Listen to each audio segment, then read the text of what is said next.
Hello, everyone. I am the narrator, and I am here to help you today. I know you use this video to fall asleep. So, before that, like the video and subscribe to the channel. Now, get comfortable and relax. The scratching sound came from directly above my bed. At first, I thought it was just the house settling or maybe a squirrel on the roof. But as I lay there in the darkness, my eyes wide open, I realized it was too rhythmic, too deliberate to be anything but human. I'd been hearing strange noises in my attic for weeks now, little thuds and creaks that I dismissed as the usual sounds an old house makes. But tonight was different. Tonight, the sounds were unmistakable. My heart raced as I slowly sat up in bed, careful not to make a sound. The scratching continued, steady and persistent. I reached for my phone on the nightstand, my fingers trembling as I dialed 911, but as soon as I pressed the call button, the scratching stopped abruptly. I held my breath, the phone pressed to my ear, waiting for the operator to pick up. The silence in the house was deafening. Then, just as I heard a voice on the other end of the line, a loud thud came from the attic, followed by quick, heavy footsteps. 911, what's your emergency? I whispered urgently into the phone. There's someone in my attic, please hurry. I gave them my address and hung up, my entire body shaking. The footsteps above had stopped, but I could hear faint rustling sounds. Whoever was up there was still moving around. I slipped out of bed, my bare feet silent on the cold hardwood floor. I needed to get out of the house, but the stairs to the first floor were directly beneath the attic access. If I tried to leave, I'd be right in the intruder's path. Instead, I crept to my closet and grabbed the baseball bat I kept there for protection. My palms were sweaty as I gripped it tightly, my eyes fixed on the ceiling. The minutes ticked by agonizingly slowly. Where were the police? I strained my ears, hoping to hear sirens, but all I could hear was my own ragged breathing and the occasional creak from above. Then a new sound made my blood run cold. It was coming from the hallway outside my bedroom, the soft scraping of the attic access panel being moved. My throat tightened as I realized the intruder was coming down. I pressed myself against the wall next to my bedroom door, the bat raised and ready. My heart was pounding so hard I was sure it would give me away. The hallway floorboards creaked under the weight of slow, careful footsteps. They paused just outside my door. I held my breath, every muscle in my body tense. The doorknob turned slowly, and the door began to open. In the dim light from my window, I saw a shadow fall across the floor. As the figure stepped into the room, I swung the bat with all my might. There was a sickening thud and a cry of pain. The intruder stumbled backward, and I took the opportunity to run. I bolted past them down the stairs and out the front door into the cool night air. I ran to my neighbor's house, pounding on their door until the porch light flicked on as they opened the door. I finally heard the blessed sound of police sirens in the distance. The next hour was a blur of police statements and questions. They searched my house thoroughly, but found no sign of the intruder. They assured me that they would increase patrols in the area and suggested I stay with a friend for a few days. But I couldn't shake the feeling that they had missed something, the way the intruder had moved, how they seemed to know the layout of my house. It felt too familiar, too practiced against my better judgment. I decided to stay. I couldn't explain it, but I needed to know what was happening in my own home. The next day, I called a locksmith and had every lock in the house changed. I installed a security system with cameras covering every entrance. But even with these precautions, I couldn't relax. Every little sound made me jump, and I found myself constantly checking the attic access panel. A week passed without incident, but my unease grew. I couldn't shake the feeling that I was being watched. Even when I was alone in the house, I started noticing little things out of place. A book moved on the shelf, a cup in the sink I didn't remember using. I knew I was probably being paranoid, but I couldn't help myself. I started spending hours examining every inch of my house, looking for any sign of how the intruder had gotten in. It was during one of these searches that I found it. I was in the spare bedroom, running my hands along the baseboards, when I felt a slight give in the wall. My heart raced as I pressed harder, and suddenly a small section of the wall swung inward. Behind it was a narrow passage, dark and musty. I shone my flashlight inside, revealing a crude ladder leading up to the attic. My hands shook as I realized the truth. There had been a hidden entrance to my attic this whole time. I should have called the police right then, but curiosity and a need for answers overrode my common sense. I took a deep breath and started climbing. The attic Ricky was bigger than I had imagined, stretching the entire length of the house. My flashlight beam cut through the darkness, revealing piles of boxes and old furniture. But as I moved deeper into the space, I saw something that made my stomach churn. In the far corner, hidden behind a stack of old trunks, was a makeshift living area. There was a sleeping bag on the floor, surrounded by empty food wrappers and water bottles. A small battery-powered lamp sat on an overturned crate next to a pile of books. But what really caught my eye was the wall behind this little camp. It was covered in photographs, dozens of them. As I stepped closer, my breath caught in my throat. They were all of me. There I was, walking to my car, working in the garden, sitting. Taken from inside, the realization hit me like a punch to the gut. Someone had been living in my attic, watching me for months. I stumbled backward, my mind reeling. I had to get out, had to call the police. But as I turned to leave, my flashlight beam fell on something that made me freeze. It was a small door built into the knee wall of the attic. It was slightly ajar, and beyond it, I could see a faint light. Every instinct screamed at me to run, but I found myself moving towards the door instead. I had to know. I had to see. I pushed the door open, slowly, wincing at the creak of its hinges. The space beyond was small, no bigger than a closet, but what it contained made my blood run cold. The walls were covered in writing, scrawled messages and rambling paragraphs that made no sense. In the center of the room was a small table, and on it sat a laptop, its screen glowing softly. I stepped closer, my eyes drawn to the open document on the screen. As I read the words there, I felt the world tilt around me. Day 156. She almost caught me today. I was careless, made too much noise. But it's okay. She's not ready yet. Soon, though, soon she'll understand why I'm here, why I've been watching her. She's the only one who can help me, help us. She just doesn't know it yet. The words blurred as tears filled my eyes. This person, this stranger, had been living in my house, watching my every move for over 5 months, and they thought I was some kind of chosen one to help them with what? I heard a noise behind me and spun around, my heart in my throat. There, blocking the entrance to the small room, stood a figure. In the dim light, I could make out wild, unkempt hair and eyes that gleamed with an unsettling intensity. "You weren't supposed to find this yet," the stranger said, their voice hoarse. "But maybe it's time. Maybe you're finally ready to learn the truth." I backed away, my back pressing against the table. "Who are you? What do you want from me?" The stranger stepped forward, and I caught a whiff of unwashed body and stale food.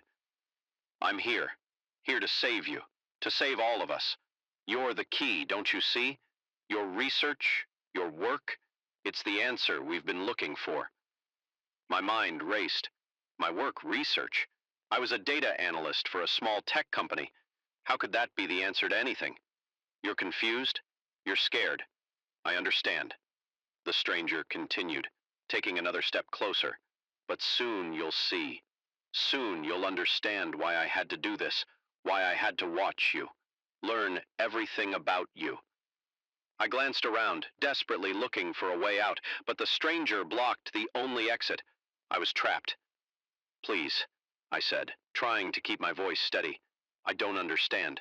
Just tell me what you want.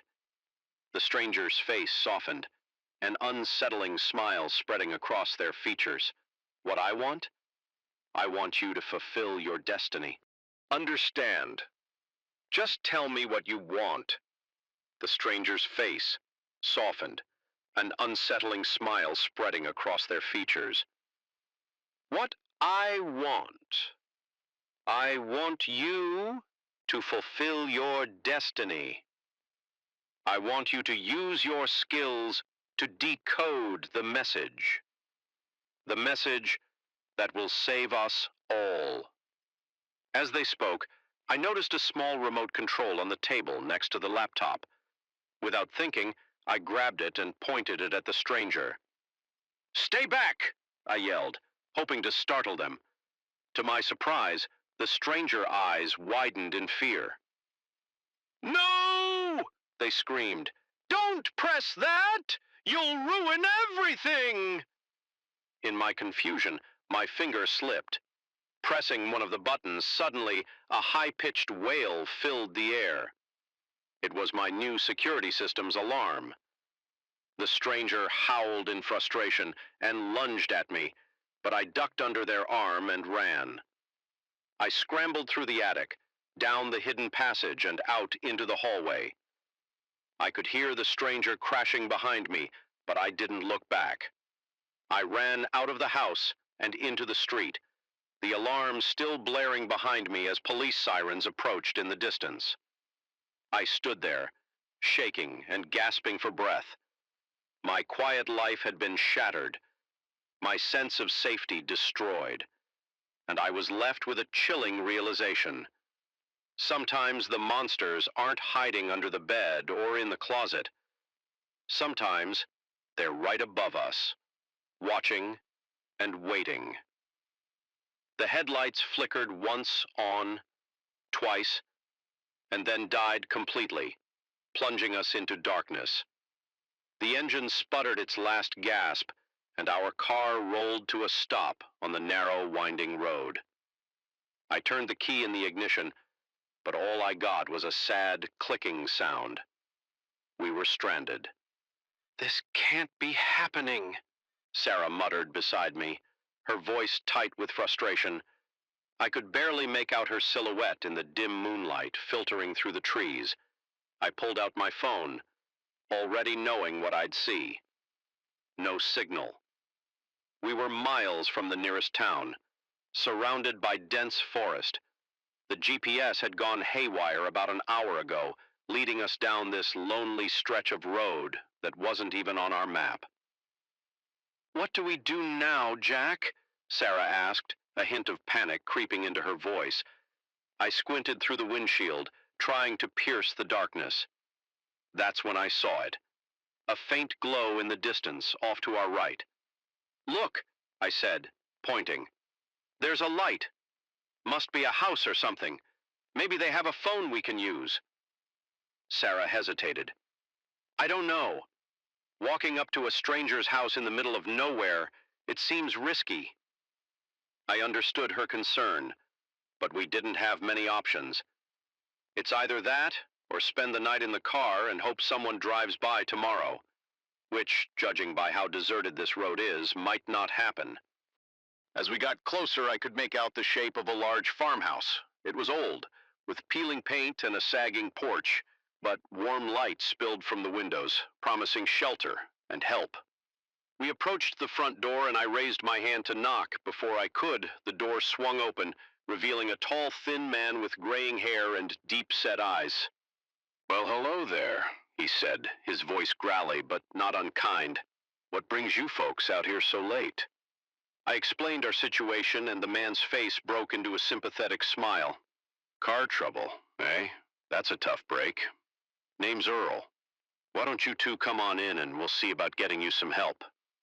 Sarah squeezed my hand, a silent reminder to be cautious, but Earl's friendly demeanor and the warmth emanating from the house were too inviting to resist. We stepped inside, and I was immediately struck by how cluttered the place was. Every surface was covered with knickknacks, old newspapers, and what looked like mechanical parts. The air was thick with the smell of tobacco and something else I couldn't quite place. "Martha," Earl called out, "now we've got company." A short, plump woman with frizzy gray hair appeared from what I assumed was the kitchen. She wiped her hands on her apron and gave us a wide smile that didn't quite reach her eyes. "Oh, my visitors at this hour! How exciting!" she exclaimed, her voice high and rich. "You poor dears must be exhausted. Why don't you have a seat in the living room while I fix you some tea?" Before we could protest, Martha ushered us into a cramped room dominated by a large threadbare sofa. The walls were covered in old photographs, their subjects staring at us with blank eyes. Earl settled into a worn armchair across from us. "So where you folks headed?" I told them about our trip to visit Sarah's parents, careful not to give too many details. As I spoke, I noticed Earl's eyes darting between us, as if sizing us up. Martha bustled in with a tray of tea and cookies as she set it down. I caught a whiff of that strange smell. Again, it reminded me of chemicals, like something you'd find in a garage.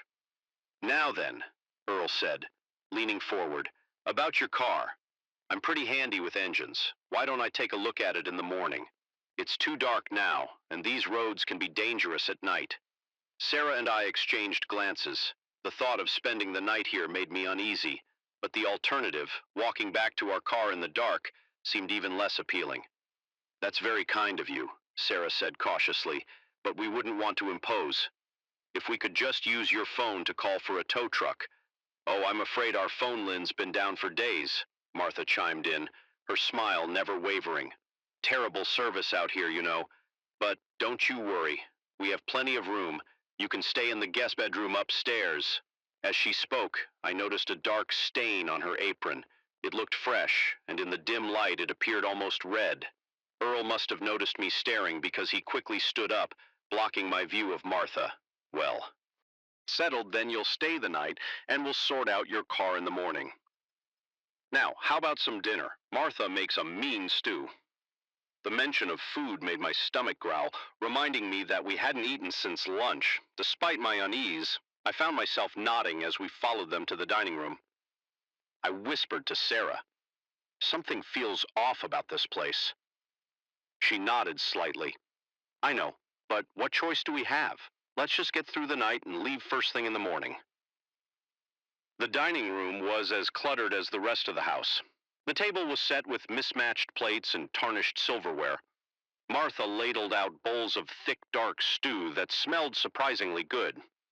"Settled then? You'll stay the night and we'll sort out your car in the morning. Now, how about some dinner? Martha makes a mean stew." The mention of food made my stomach growl, reminding me that we hadn't eaten since lunch. Despite my unease, I found myself nodding as we followed them to the dining room. I whispered to Sarah, "Something feels off about this place." She nodded slightly. "I know, but what choice do we have? Let's just get through the night and leave first thing in the morning." The dining room was as cluttered as the rest of the house. The table was set with mismatched plates and tarnished silverware. Martha ladled out bowls of thick, dark stew that smelled surprisingly good. As we ate, Earl regaled us with stories about the farm and the surrounding area. He seemed to know every inch of the forest, describing hidden caves and forgotten trails with vivid detail. "You know," he said, his eyes glinting in the candlelight, "people have been known to disappear in these woods. Hikers, campers, even the occasional lost traveler." I felt Sarah stiffen beside me. Earl's tone was casual, almost cheerful, but there was an undercurrent of something, a warning, a threat. Martha tittered nervously. "Oh, Earl, don't scare our guests with those old stories. I'm sure they're tired and would like to get some rest." As if on queek, I felt a wave of drowsiness wash over me. My limbs felt heavy and I had to fight to keep my eyes open. I glanced at Sarah and saw that she was struggling too, her head nodding forward slightly. Alarm bells started ringing in my head, but they seemed far away, muffled. I tried to stand, but my legs wouldn't cooperate. I think we should go to bed," I managed to slur out. Earl's smile widened, showing too many teeth. Of course, Martha. Why don't you show our guests to their room?" The trip up the stairs was a blur. I vaguely remember Martha's constant chatter as she led us to a small, musty bedroom with a single bed. As soon as she left, Sarah and I collapsed onto the mattress, too groggy to do anything but succumb to the encroaching darkness. I don't know how long I slept, but I woke with a start, my head pounding. The room was pitch black, and for a moment I couldn't remember where I was. Then it all came rushing back. The car, the farmhouse, Earl and Martha. Sarah was still asleep beside me, her breathing deep and even. That's when I heard it. Voices, muffled but audible, coming from somewhere below us. I strained to listen, catching snippets of conversation. Perfect condition, fetch a good price, have to move quickly. My blood ran cold as the implications of what I was hearing sank in. We needed to get out of here now. I shook Sarah awake, clamping a hand over her mouth to stifle her startled cry. "We have to go," I whispered urgently. "Something's very wrong here." She nodded, her eyes wide with fear. We crept to the door, wincing at every creak of the old floorboards. The hallway was dark and silent, but I could still hear the murmur of voices from downstairs. We made our way down the stairs, pausing at every sound as we reached the bottom. I saw light spilling from beneath a closed door, the basement. I realized we were almost to the front door when a floorboard let out a loud groan under my foot. The voices in the basement suddenly stopped. "Did you hear that?" Earl's voice, no longer friendly, but sharp with suspicion. Sarah and I didn't wait. We bolted for the door, fumbling with the lock behind us. I heard the basement door open, followed by rapid footsteps. We burst out into the cool night air, running blindly down the overgrown driveway. I could hear Earl shouting behind us, his words lost in the pounding of my heart. We ran until our lungs burned, not daring to look back. When we finally stopped, gasping for air, we found ourselves back on the road where we'd left our car. To our amazement, the car started on the first try. As we sped away, leaving the farmhouse and its sinister occupants far behind. I couldn't shake the feeling that we'd narrowly escaped a fate worse than a broken-down car on a lonely road. We drove in silence for a long time, both of us processing what had happened. It wasn't until we saw the lights of the next town that Sarah finally spoke. "Jack," she said, her voice shaky, "what do you think they were going to do to us?" I shook my head, not wanting to voice the terrible possibilities that had been running through my mind. "I don't know, and I don't want to know. Let's just be grateful we got out of there." As we pulled into a well-lit gas station surrounded by the comforting signs of civilization, I made a silent vow. No matter how long the detour, no matter how inconvenient, we would never again seek help from strangers on a dark, lonely road. The first thing I noticed was the silence. No birds chirping, no leaves rustling, just an eerie stillness that seemed to swallow every sound. I had been hiking for hours, my boots crunching over fallen leaves and twigs, but now even that seemed muffled. It was as if the forest itself was holding its breath, waiting.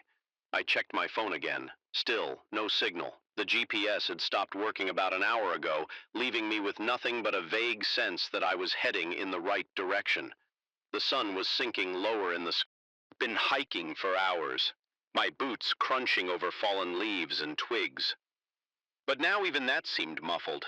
It was as if the forest itself was holding its breath, waiting. I checked my phone again. Still no signal. The GPS had stopped working about an hour ago, leaving me with nothing but a vague sense that I was heading in the right direction.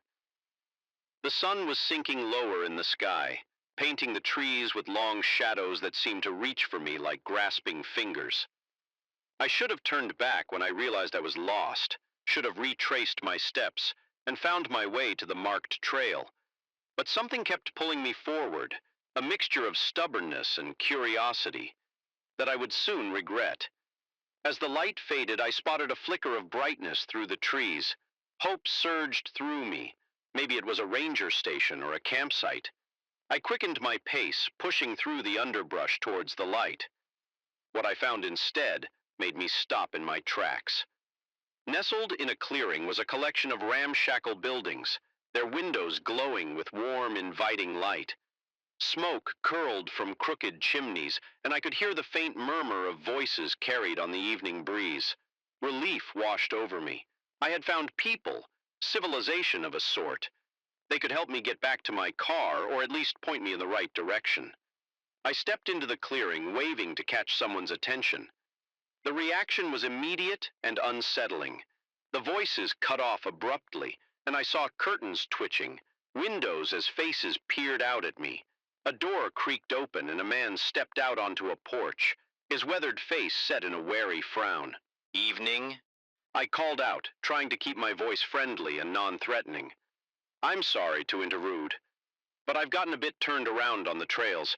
I was hoping you could point me back to the main road." The man didn't respond immediately. His eyes, dark and deep-set, scanned me from head to toe. When he finally spoke, his voice was rough, as if unused to conversation. "Ain't no roads around here, stranger. This is Piney Grove. We don't get many visitors." I felt a chill that had nothing to do with the cooling evening air. Something about the way he said visitors made it sound like a dirty word. "I'm sorry, I didn't mean to trespass," I said, fighting to keep my voice steady. "If you could just give me directions to the nearest town, I'll be on my way." The man's frown deepened. "Nearest towns, a fair ways off, getting dark soon, ain't safe in these woods at night." As if on cue, I heard a distant howl that made the hair on the back of my neck stand up. It didn't sound like any wolf or coyote I'd ever heard. The man seemed to come to a decision. "Reckon you better come inside, we'll sort you out in the morning." Part of me wanted to refuse, to turn and run back into the forest, but the rational part of my brain knew that would be suicide. I was lost. It was getting dark, and who knew what kind of animals were out there? Reluctantly, I nodded and followed him towards one of the larger buildings. As we walked, I noticed more people emerging from the other houses. They watched me with a mixture of curiosity and suspicion, their faces gaunt and pale in the fading light. Children peered around their parents' legs, their eyes wide and unblinking. The inside of the building was dimly lit by oil lamps, casting flickering shadows on walls covered in faded floral wallpaper. The furniture looked ancient, as if it had been passed down through generations. The air was thick with the smell of wood smoke and something else, something earthy and slightly sweet that I couldn't quite place. "Name's Ezekiel," the man said, gesturing for me to sit at a worn wooden table. "This here's my wife Martha." A thin woman with long gray hair nodded at me from near the fireplace. Her eyes never left me as she stirred something in a large pot hanging over the flames. "I'm Lisa," I said, forcing a smile. "Thank you for your hospitality." Ezekiel grunted in response. "You'll stay here tonight. In the morning we'll see about getting you back where you came from." I wanted to protest, to insist on leaving right away, but I knew it would be pointless. I was at their mercy, at least for now. Martha ladled some stew into a chipped bowl and set it in front of me. The smell made my stomach growl, reminding me that I hadn't eaten since that morning. I took a cautious bite, surprised by the rich, golgi flavor. "What kind of meat is this?" I asked, more to break the uncomfortable silence than out of real curiosity. "Best not to ask questions you don't want answers to," Ezekiel replied, his tone making it clear that the subject was closed. As I ate, I couldn't shake the feeling that something was very wrong here. The way Ezekiel and Martha watched me, the strange silence from outside, the odd smell that seemed to permeate everything. It all added up to a sense of wrongness that made my skin crawl. After dinner, Martha showed me to a small room upstairs. The bed was lumpy and the blankets smelled musty, but I was too exhausted to care. I lay down, fully clothed, and tried to sleep. I must have dozed off because I woke with a start, disoriented in the unfamiliar darkness. For a moment I couldn't remember where I was, then it all came flooding back. The hike, getting lost, finding Piney Grove. A noise from outside caught my attention. Voices, low and urgent, drifted up from below. I crept to the window, careful not to make any noise, and peered out in the moonlight. I could see a group of people gathered in the center of the clearing. They were dressed in long robes, their faces hidden by hoods. In the center of the circle stood Ezekiel, his arms raised as he spoke in a language I didn't recognize. My heart pounded in my chest as I watched the strange ritual unfold. What kind of place had I stumbled into? Suddenly, one of the robed figures looked up, straight at my window, down, praying they hadn't seen me. I waited, barely breathing for what felt like hours. When I finally dared to look again, the clearing was empty. Sleep was impossible. After that, I lay in bed, every creak of the old house making me jump as soon as the first light of dawn crept through the window. I made my decision. I had to get out of here. I eased the door open, wincing at every squeak of the hinges. The house was silent as I crept down the stairs, my heart in my throat. I had just reached the front door when a voice behind me made me freeze. Leaving so soon? I turned slowly to see Ezekiel standing at the foot of the stairs, his eyes glittering in the dim light. I thought I'd get an early start, I stammered, reaching for the door handle. Ezekiel took a step towards me. Ain't polite to leave without saying goodbye, especially when you've seen things you shouldn't. My blood ran cold. I didn't see anything, I lied, my voice shaking. Please, I just want to go home. He shook his head slowly. I'm afraid that ain't possible. You see, Piney Grove has ways of dealing with outsiders who learn our secrets. I didn't wait to hear more. I yanked the door open and ran, my feet pounding on the dirt as I sprinted towards the trees. Behind me, I could hear shouts and the sound of pursuit. I ran blindly through the forest, branches whipping at my face, roots threatening to trip me with every step. The strange howling cry I had heard the night before echoed through the trees, closer now and filled with a hungry eagerness that sent chills down my spine. I don't know how long I ran. My lungs burned and my legs felt like lead, but terror kept me moving. The sounds of pursuit faded, but I didn't slow down. I couldn't shake the feeling that something was still after me, something that didn't need to run to catch its prey. Just when I thought I couldn't go on, I burst out of the trees onto a paved road. A car was approaching and I waved my arms frantically, not caring how crazy I must look. The car screeched to a halt and an elderly couple peered out at me in concern. "Are you all right, dear?" the woman asked, taking in my wild appearance. I glanced back at the forest. There was no sign of pursuit, but I could feel eyes watching me from the shadows between the trees. "Please," I gasped. "I need to get out of here. Can you give me a ride to the nearest town?" They hesitated for only a moment before nodding, and I scrambled into the back seat. As we drove away, I kept my eyes on the receding tree line, half expecting to see robed figures emerge from the forest. But there was nothing. Just trees and shadows hiding whatever secrets lay within. I never reported what happened in Piney Grove. Who would believe me? Sometimes, late at night, I still hear that strange howl in my dreams, and I wake up in a cold sweat. Grateful for the familiar sounds of the city around me. But I know the truth. Out there deep in the forest where no roads lead, Piney Grove is waiting, and I pray that no other lost hiker ever stumbles upon its secrets. The flickering fluorescent light cast an eerie glow over the empty lab at 2 a.m. I should have been the only one there. But when I heard footsteps echoing down the hallway, I knew my quiet night of research was about to take an unsettling turn. I'd been burning the midnight oil for weeks, poring over data and running simulations for my thesis. The lab had become a second home, its familiar hum of equipment and faint chemical smell oddly comforting. Tonight, though, that comfort vanished the moment I realized I wasn't alone. The footsteps grew louder, more deliberate. I held my breath, eyes fixed on the door.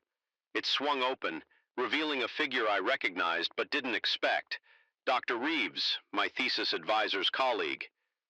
"Ah, Sarah," he said, his voice unnaturally cheerful for the late hour. "I thought I might find you here." I forced a smile, trying to hide my unease. "Dr. Reeves, I didn't expect anyone else to be working so late." He stepped into the lab, closing the door behind him. The soft click of the latch felt oddly final. "Oh, you know how it is," he said, waving a hand dismissively. Sometimes the best ideas come at night. I nodded, turning back to my computer screen, in the hope he'd take the hint and leave. But instead, I felt him move closer, peering over my shoulder at the data sprawled across my monitor. "What fascinating work you're doing here," he murmured, his breath uncomfortably warm on my neck. "Remind me again, what's the focus of your research?" I shifted in my chair, putting some distance between us. "It's a new approach to data encryption," I explained, keeping my voice neutral, "using quantum entanglement to create unbreakable codes." His eyes lit up with an intensity that made my skin crawl. "Unbreakable codes, you say? Now that's interesting. Very interesting indeed." Something in his tone set off alarm bells in my head. Dr. Reeves had always been polite but distant in our previous interactions. This sudden interest felt wrong, almost predatory. "It's still early stages," I said, minimizing the window on my screen. "Lots of work to do before it's anywhere near practical application." He chuckled, a low sound that raised the hair on the back of my neck. "Oh, I'm sure. But even early-stage research can be, valuable to the right people." "Of course." My heart began to race. Was he implying what I thought he was? I stood up, needing to put more space between us. "Well, it's getting late. I should probably head home." Dr. Reeves didn't move. His eyes, usually hidden behind thick glasses, seemed to bore into me. "Before you go, I'd love to take a closer look at your data. Maybe I could offer some insights." I hesitated, my instinct screaming at me to get out. But he was a respected professor, a colleague. Of my advisor refusing outright could have consequences for my academic career. "I appreciate the offer," I said carefully, "but I don't think that would be appropriate." "You know how it is with research integrity and all that." His friendly demeanor slipped for a moment, revealing something harder underneath. "Come now, Sarah, we're all colleagues here. Sharing knowledge is what academia is all about, isn't it?" I took a step back, bumping into the lab bench behind me. "Of course, but this is my thesis work. I'm not comfortable sharing the raw data until it's been properly vetted and published." Dr. Rio's unsmile didn't reach his eyes. "I understand, but you know, a young researcher like yourself could benefit from additional support, both academic and financial." The implication hung in the air between us. My mouth went dry as I realized the full extent of what was happening. Dr. Reeves wasn't just being nosy or overstepping boundaries. He was trying to steal my research. "I'm doing fine, thank you," I said, my voice steadier than I felt. "Now, if you'll excuse me, I really need to go." I moved to grab my bag, but he stepped in front of me, blocking my path to the door. "I don't think you understand the opportunity I'm offering you, Sarah. Your work could be revolutionary, but without the right connections, it might never see the light of day. I have those connections. I can make sure your research gets the attention it deserves." My mind raced, trying to find a way out of this situation. I glanced at the emergency exit, but it would trigger an alarm if opened. My phone was in my bag on the other side of Dr. Reeves and life. "I appreciate your interest," I said, fighting to keep my voice calm. "But I'm not interested in any outside help. My advisor and I have everything under control." His expression hardened. "Your advisor doesn't understand the potential of what you're working on, but there are people who do, people who would pay handsomely for a peek at your research." The pretense was gone now. He was openly admitting to wanting to sell my work to the highest bidder. I felt a surge of anger cut through my fear. "That's not going to happen," I said firmly. "Now, please let me leave." Dr. Reeves took a step closer, looming over me. "I'm afraid I can't do that, not until we come to an understanding." My heart pounded in my chest. I was trapped between him and the lab bench with no clear way out. But as my hand brushed against the cool surface behind me, An idea formed. In one swift motion, I grabbed a beaker of distilled water and threw it in his face. He stumbled back, sputtering and wiping at his eyes. I used the moment of distraction to dart around him, snatching my bag as I ran for the door. "You'll regret this," he shouted behind me, but I was already in the hallway, running as fast as I could. I didn't stop until I reached my car, my hands shaking as I fumbled with the car keys. As I drove away, I could see Dr. Reeves emerge from the building in my rearview mirror, his face contorted with anger. The next few days were a blur of fear and paranoia.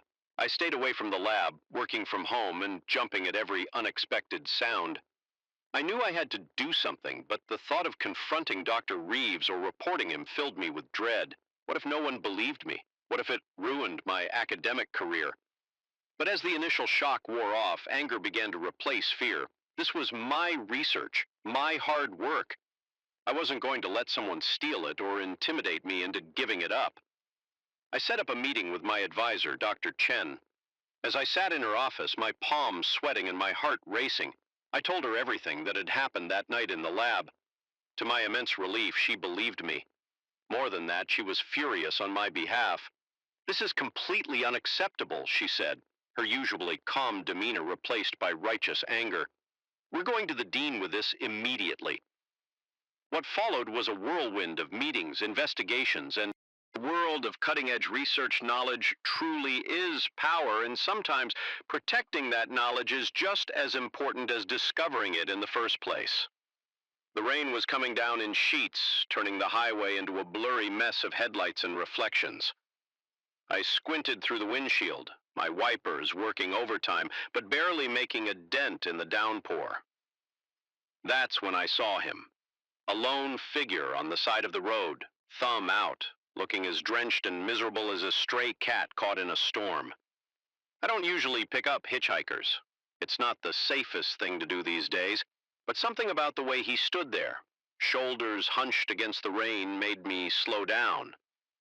Before I could talk myself out of it, I was pulling over to the shoulder, the car's tires splashing through puddles. The man jogged over, his face hidden beneath the hood of a dark jacket. As he opened the passenger door, letting in a gust of wind and rain, I caught a glimpse of a scruffy beard and grateful eyes. "Thanks," he said, his voice gruff but not unfriendly. "Didn't think anyone would stop in this weather." I nodded, trying to shake off the nagging feeling that I might be making a mistake. "Where are you headed?" "Just down the roadways," he replied vaguely, settling into the seat. "Wherever you're going is fine." As I pulled back onto the highway, I snuck a glance at my new passenger. He was older than I'd first thought, maybe in his 50s, with deep lines etched into his weathered face. His clothes were worn but clean, and he didn't give off the unsettling vibe I'd expect from someone dangerous. We drove in silence for a few minutes. The only sound, the steady drumming of rain on the roof and the swish of the wipers. I was just starting to relax when he spoke again. "So, Mark, how long have you lived in Cedar Grove?" I felt my body tense, my hands gripping the steering wheel a little tighter. I hadn't told him my name, and I certainly hadn't mentioned where I lived. "How did you know that?" I asked, trying to keep my voice steady. He chuckled, a low sound that sent a chill down my spine. "Oh, I know a lot of things about you, Mark. I know you work at the bank on Main Street. I know you have a golden retriever named Max, and I know your wife, Sarah, is probably wondering why you're running late tonight." My mind raced. How could he possibly know all this? I'd never seen this man before in my life. Cedar Grove was a small town, sure, but not so small that everyone knew everyone else's business. "Who are you?" I demanded, my voice shaking despite my best efforts to stay calm. He turned to face me, and in the dim light from the dashboard, his eyes seemed to gleam with an unnatural intensity. "Just a traveler passing through, but I make it my business to know things about people. It's amazing what you can learn if you just pay attention." I swallowed hard, fighting the urge to slam on the brakes and order him out of the car, but we were in the middle of nowhere. The rain still coming down in torrents, and something told me this man wouldn't leave quietly if asked. "What do you want?" I asked, hating how small my voice sounded. He smiled, a gesture that didn't reach his eyes. "Want? I don't want anything, Mark. I'm just making conversation. Isn't that what people do on long car rides?" I didn't respond, my mind whirling with possibility. Was he some kind of stalker, a criminal who had been watching me, planning some kind of elaborate scheme? "You're wondering how I know so much about you," he said, as if reading my thoughts. "It's simpler than you might think. Your name tag is still on your shirt. You forgot to take it off after work. The dog hair on your pants suggests a large breed, and I saw the golden retriever bumper sticker on your car. As for Sarah, well, you've been checking your phone at every red light. It doesn't take a genius to figure out you're running late and someone's waiting for you." His explanation was logical, but it did little to ease my fear. There was still something off about the whole situation, something that made my skin crawl. "That doesn't explain how you knew where I live," I said, trying to keep my eyes on the road while also watching him in my peripheral vision. He shrugged. "Cedar Grove Bank isn't exactly a Neeple. Chane took an educated guess based on your work shirt." I wanted to believe him, wanted to think this was all just a strange coincidence, a series of lucky guesses, but the knot in my stomach told me otherwise. "Look," I said, spotting a gas station up ahead. "I think this is far enough. I'm going to pull over and you can—" "I wouldn't do that if I were you, Mark," he interrupted, his voice suddenly hard. "We're not done talking yet." I felt a flash of anger cut through my fear. "This is my car. I get to decide when the ride is over." He laughed, but there was no humor in it. "Oh, Mark, you gave up that control the moment you let me in, but don't worry, I'm not going to hurt you. I just want to talk about what I asked." My mouth dry. "About choices," he said, leaning back in his seat. "About the decisions we make and the consequences that follow. For instance, your decision to embezzle money from the bank. Small amounts in here and there, nothing anyone would notice right away. But it adds up, doesn't it?" My blood ran cold. There was no way he could know about that. I'd been so careful covering my tracks, making sure the numbers always balanced out. "I don't know what you're talking about," I lied, but my voice sounded weak even to my own ears. He turned to look at me, his eyes boring into mine. "Don't insult my intelligence, Mark. We both know the truth. The question is, what are you going to do about it?" I gripped the steering wheel so tight my knuckles turned white. "Are you blackmailing me? Is that what this is?" He shook his head, looking almost disappointed. "Blackmail is such an ugly word. I prefer to think of this as an opportunity, a chance for you to make things right before it's too late." "What do you mean?" I asked, even though part of me didn't want to know the answer. "The bank is conducting an audit next week," he said casually, as if discussing the weather. "They're going to find the discrepancies, and when they do, your comfortable life in Cedar Grove will come crashing down. Unless," he let the word hang in the air between us. I knew I shouldn't ask, shouldn't engage with this stranger who seemed to know far too much about my life and my mistakes, but I couldn't help myself. "Unless what?" "Unless you turn yourself in," he said simply. "Go to your boss first thing tomorrow morning. Confess everything. Pay back what you took. It won't be easy, but it'll be a lot better than waiting for them to discover it on their own." I laughed bitterly. "And why would I do that?" "Why should I believe anything you say?" He sighed. Reaching into his jacket pocket, I tensed, half expecting him to pull out a weapon.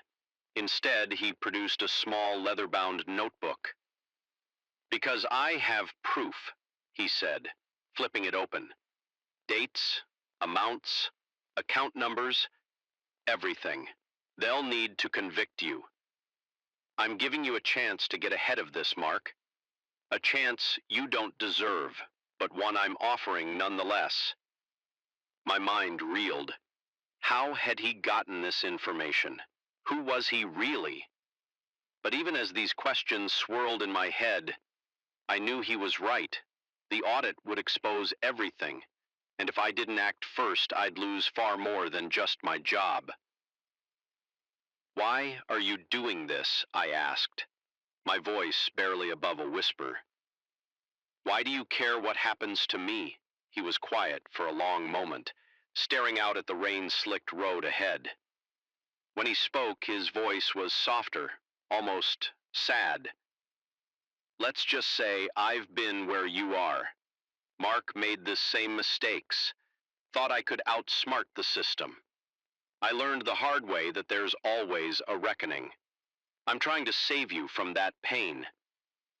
We drove in silence for several minutes, the weight of his words settling over me like a heavy blanket as we approached the outskirts of Cedar Grove. I knew I had a decision to make. "There's a diner up ahead," I said finally. "I'll drop you off there." He nodded, seemingly satisfied. As I pulled into the diner's parking lot, he gathered his things, preparing to step back out into the rain. "Remember, Mark," he said, his hand on the door handle. "First thing tomorrow morning. It's your only chance." Before I could respond, long time, the engine idling, rain pattering on the roof. Finally, I pulled out my phone and dialed Sarah's number. "Hey," I said when she answered, my voice thick with emotion. "I'm on my way home, but I need to talk to you about something important when I get there." As I hung up and put the car in drive, I felt a strange mix of dread and relief.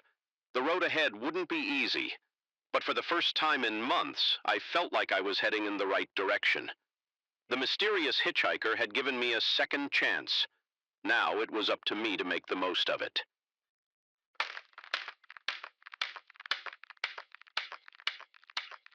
The crack of a twig snapping jolted me from my peaceful reverie. I froze, my marshmallow-laden stick hovering over the campfire. The dense forest around me, which had seemed so inviting during the day, now loomed ominously in the gathering dusk. I held my breath, straining to hear over the crackling of the fire. There it was again, the unmistakable sound of footsteps, too heavy and deliberate to be an animal. I'd come to these woods alone, seeking solitude and a break from the chaos of city life. Now, as fear crept up my spine, I was acutely aware of just how isolated I truly was. Slowly, I set down my stick and reached for the flashlight beside me. The beam cut through the encroaching darkness, illuminating the dense undergrowth at the edge of my campsite. Shadows danced between the trees, and for a moment I thought I saw a figure ducked behind a large oak. "Hello?" I called out, hating how my voice quavered. "Is someone there?" Silence answered me, broken only by the gentle rustle of leaves in the evening breeze. I stood up, my legs shaky beneath me. Maybe I was imagining things. Maybe the solitude was getting to me, making me jumpy. But then I saw it, a flash of movement just beyond the circle of my flashlight's beam. My heart leapt into my throat as I caught a glimpse of a dark shape moving through the trees, keeping to the shadows. Fight or flight instinct kicked in, and I chose flight. I doused the fire as quickly as I could, plunging the campsite into darkness. Fumbling in the dim light of my flashlight, I grabbed my backpack and started shoving in whatever I could reach. My water bottle, a bag of trail mix, my map. The sound of footsteps grew closer. No longer trying to be stealthy, whoever was out there knew I had spotted them. They were coming. I abandoned the rest of my gear and took off into the woods, my flashlight bobbing wildly as I ran. Branches whipped at my face and roots seemed to reach up to trip me, but fear propelled me forward, deeper into the unfamiliar forest. After what felt like hours, but was probably only minutes, I stopped, gasping for breath. I leaned against a tree, trying to orient myself. In my panic, I had run blindly with no thought to direction or landmarks. The realization hit me like a punch to the gut. I was lost. I fumbled in my backpack for my map, rest of my gear, and took off into the woods, my flashlight bobbing wildly as I ran.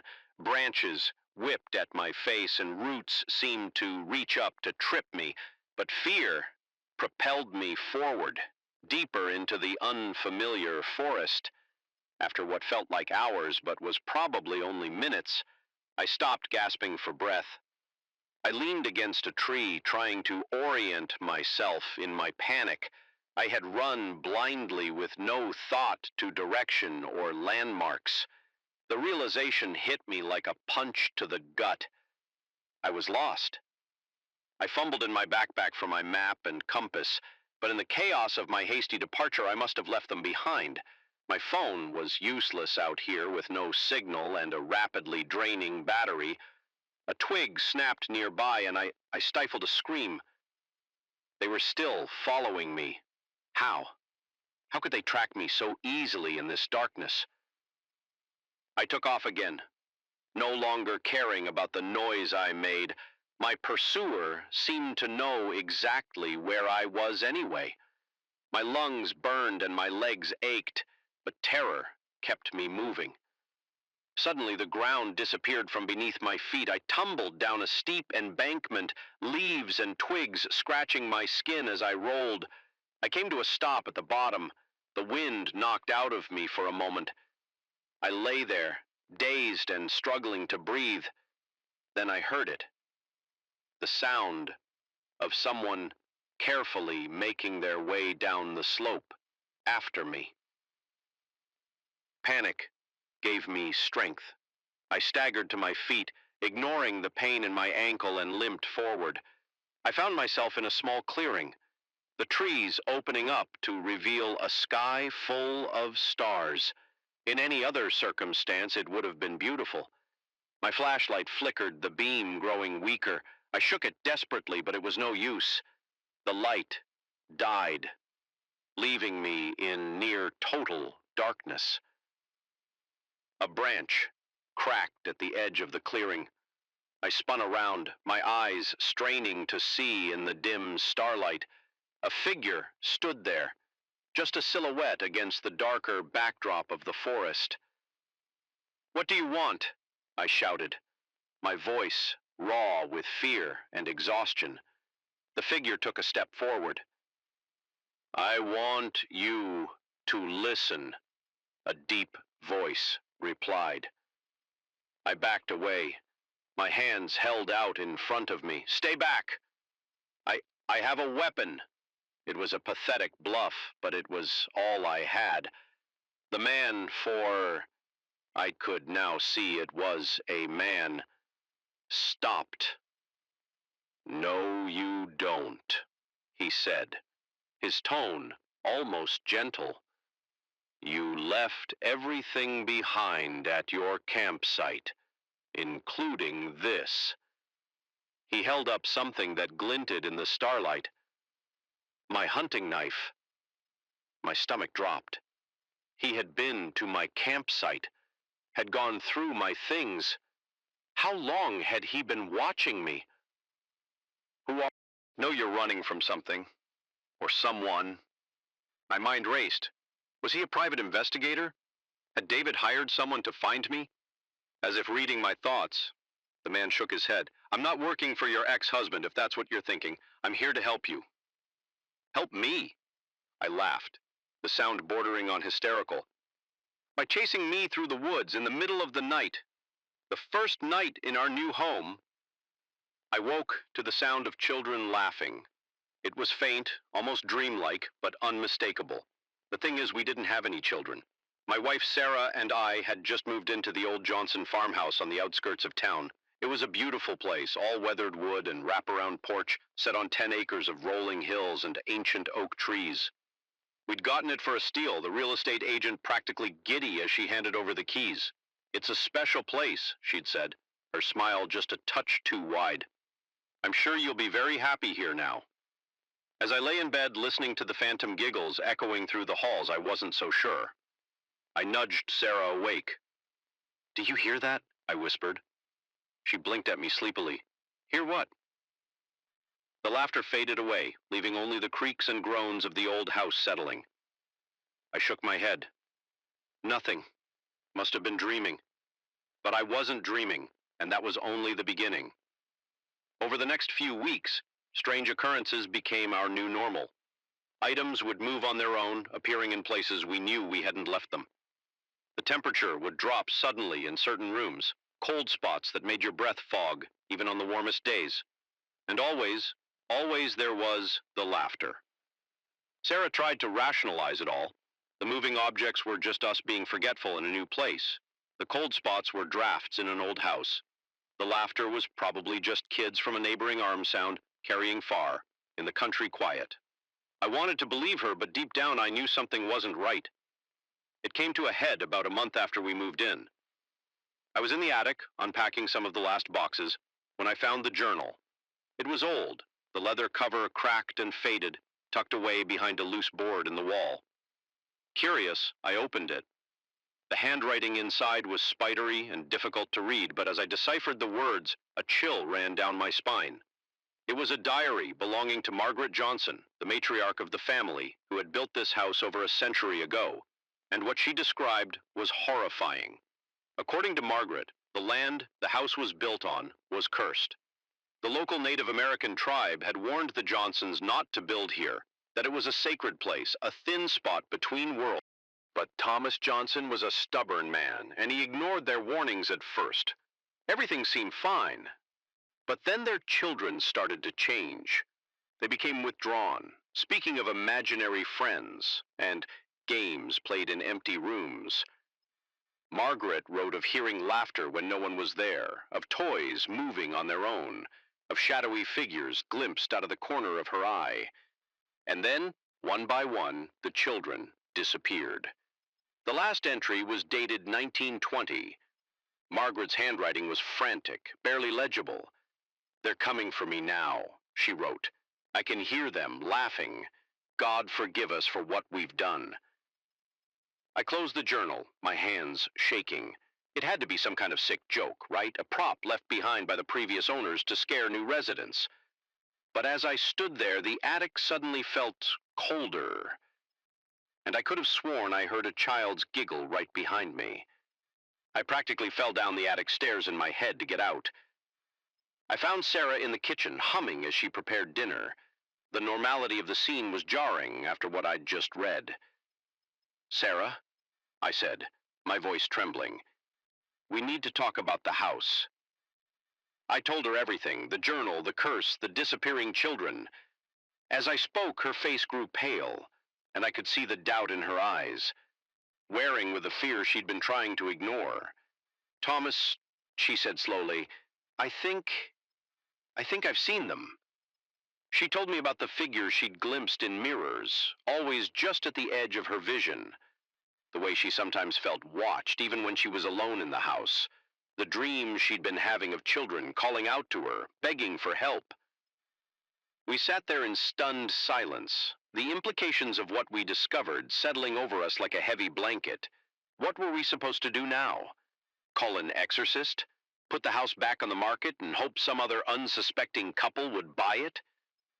Before we could decide on a course of action, the lights flickered, the temperature in the kitchen plummeted, our breath suddenly visible in the air. And then we heard it, the laughter, louder than ever before, coming from every direction at once.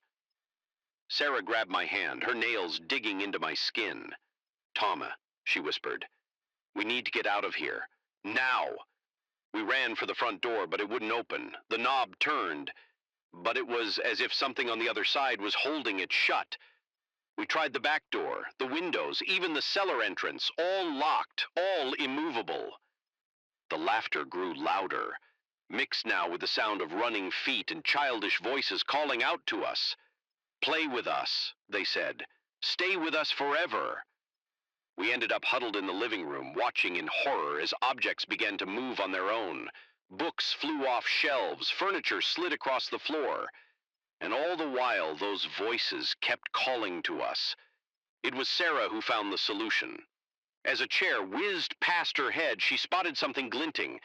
On the mantelpiece, it was an old arrowhead, probably Native American, displayed as a curio by a previous owner.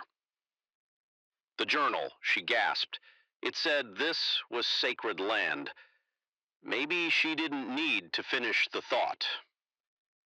I lunged for the arrowhead, snatching it, just as an unseen force tried to pull it away. The moment my fingers closed around it, everything stopped.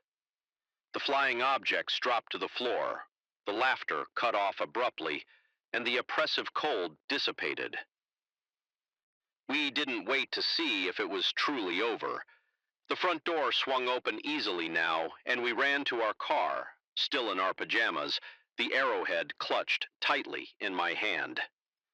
We drove through the night, not stopping until we were 2 states away. We never went back to the farmhouse. We hired a company to pack up our belongings and sell the place, making sure to include the arrowhead and Margaret's journal with the property. We also made them promise to disclose the house's history to any potential buyers. Last I heard, the place is still on the market. The real estate agent calls it a charming fixer-upper with a rich history. Sarah and I call it a nightmare. We barely escaped.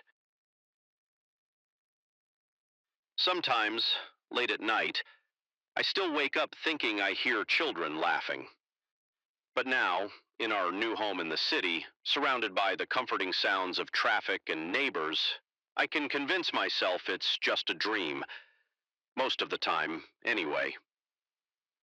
We don't talk much about what happened in that house. It's easier to pretend it was all some shared delusion, a product of stress and an overactive imagination. But we both know the truth. And we both know that sometimes the most haunting things aren't the ghosts themselves, but the questions they leave behind. Why us? Why that house? And what happened to those children all those years ago? I don't think we'll ever know the answers, and maybe that's for the best. Some mysteries are better left unsolved. Some doors better left unopened. All I know is, if you're ever driving through the countryside and you see an old farmhouse for sale, one that seems just a little too perfect, a little too cheap, keep driving, because you never know what might be waiting inside, laughing in the darkness, ready to welcome you home.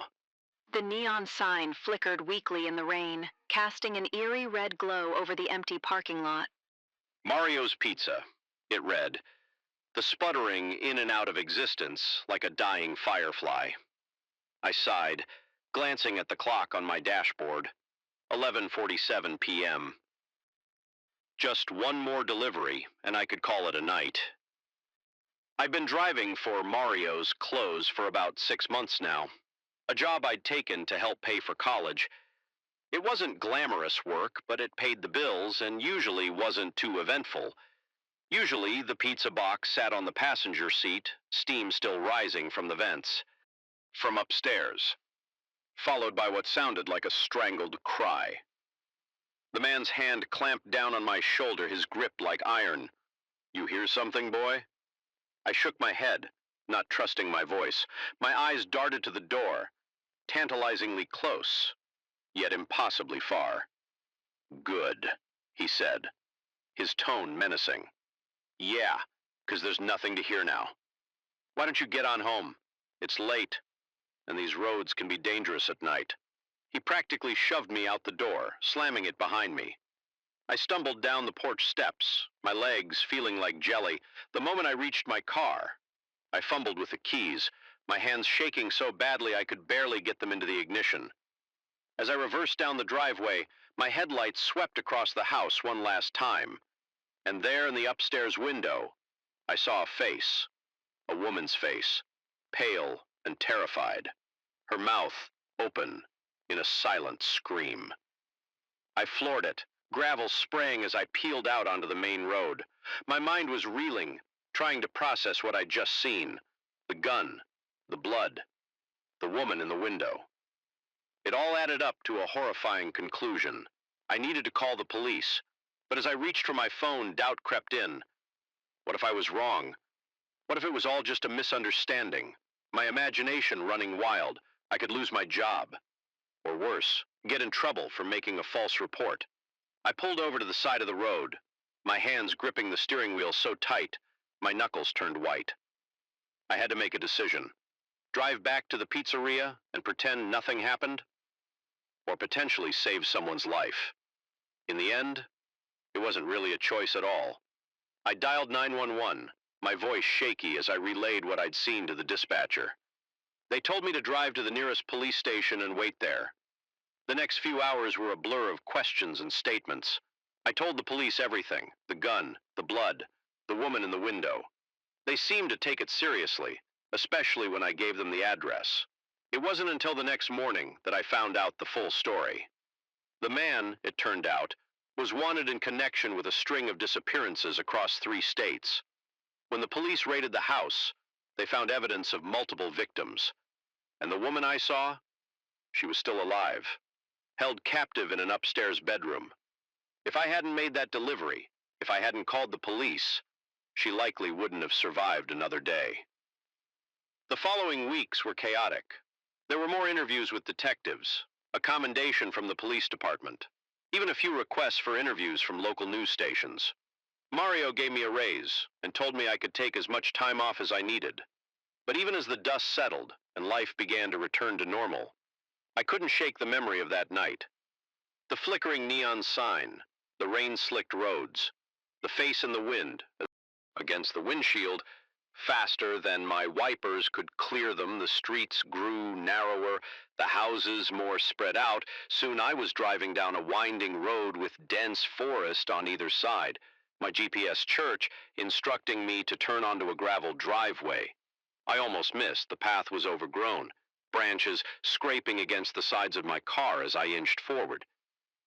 After what felt like an eternity, the trees opened up to reveal a ramshackle house, its windows dark save for a single light on the second floor. I parked and grabbed the pizza, the box already growing cold in the damp night air. As I approached the front door, the porch steps creaked ominously beneath my feet. I raised my hand to knock, but before I could, the door swung open. The man who stood there made me take an involuntary step back. He was tall, easily over 6 feet, with a wild beard and eyes that seemed to bore right through me. He wore a stained wife beater and jeans that had seen better days. Pizza delivery?" I stammered, holding out the box. The man's face split into a grin that didn't reach his eyes. "Right on time," he said, his voice a low growl. "Why don't you bring that inside? I've got to grab my wallet." Every instinct I had was screaming at me to leave, to get back in my car and drive away as fast as I could, but I was new to this job and I didn't want to risk getting fired over a misunderstanding, so, against my better judgment, I stepped inside. The interior of the house was dark and cluttered. The air was thick with the smell of cigarette smoke and something else, something metallic, that made my nose wrinkle. The man led me through a narrow hallway into what I assumed was the living room. "Set it down there," he said, gesturing to a coffee table littered with empty beer cans and overflowing ashtrays. "I'll be right back with the money." He disappeared up a creaky staircase, leaving me alone in the dim room. My heart was pounding so loud I was sure he could hear it. I glanced around, looking for a quick exit if I needed one.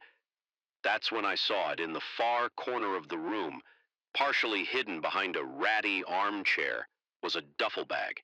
It was unzipped, and poking out of it was something that made my blood run cold. The barrel of a gun. I froze, my mind racing. This wasn't just some eccentric customer. Something was very, very wrong here. I had to get out. I turned to leave, but before I could take a step, I heard the man's heavy footsteps coming back down the stairs. Panic seized me. I couldn't let him know I'd seen the gun. I had to act normal. The man reappeared, a wad of crumpled bills in his hand. "Here you go, kid," he said, holding out the money. "Keep the change." My hand shook as I reached for the cash. As I did, I noticed dark stains on his knuckles. Stains that looked suspiciously like dried blood. "Thanks," I managed to croak out. "Have a good night." I turned to leave, trying the window. It all haunted my dreams. I kept delivering pizzas, though. Something about the job felt different now, more important, something. Somehow every delivery could be someone's lifeline, every interaction a chance to make a difference. And every time I pull up to a house I've never been to before, every time I knock on a stranger's door, I'm acutely aware of the thin line between ordinary and extraordinary, between a routine delivery and a life-changing event. Because sometimes the most important moments of our lives come disguised as the most mundane. Sometimes a simple pizza delivery can change everything. The lock clicked open with a finality that sent a shiver down my spine as the door swung inward, revealing the rustic interior of our rented cabin. I couldn't shake the feeling that we were stepping into something we couldn't easily escape. If only I'd known then how right that feeling was. Home, sweet home. For the next week, my boyfriend Matt said cheerfully, lugging our bags over the threshold. I followed him in, taking in the cozy living room with its stone fireplace and the small kitchenette beyond it. It was charming in that quaint, middle-of-nowhere sort of way. We'd found the listing online, a secluded cabin in the woods, perfect for a romantic getaway. The photos showed stunning views of the surrounding forest and promised a peaceful retreat from our hectic city lives. The price had been almost too good to be true, but we jumped at the chance. Now, standing in the actual space, I felt a tinge of unease. The air inside was stuffy and smelled faintly of mildew. The furniture, while clean, had a worn look that spoke of years of use. And was it my imagination, or did the floorboards creak a little too much under our feet? "Let's open some windows," I suggested, trying to shake off my nerves. "It's a bit musty in here," Matt nodded. Moving to the nearest window, he struggled with it for a moment before it finally budged, sliding up with a protesting groan. "Guess they don't open these much," he joked. I forced a smile, but something about the way the window had resisted bothered me. It was almost as if it didn't want to be opened. We spent the rest of the afternoon settling in, unpacking our clothes and stocking the small fridge with the groceries we'd brought. As the sun began to set, casting long shadows through the trees, Matt lit a fire in the fireplace. The warmth and flickering light helped ease some of my tension. "See, this isn't so bad," Matt said, wrapping an arm around me as we sat on the warm sofa, just what we needed to relax and reconnect. I leaned into him, wanting to believe it. But as the darkness outside deepened, I couldn't shake the feeling that we were being watched. Every time I glanced at the windows, I half expected to see a face peering in at us. That night I tossed and turned, unable to get comfortable in the unfamiliar bed.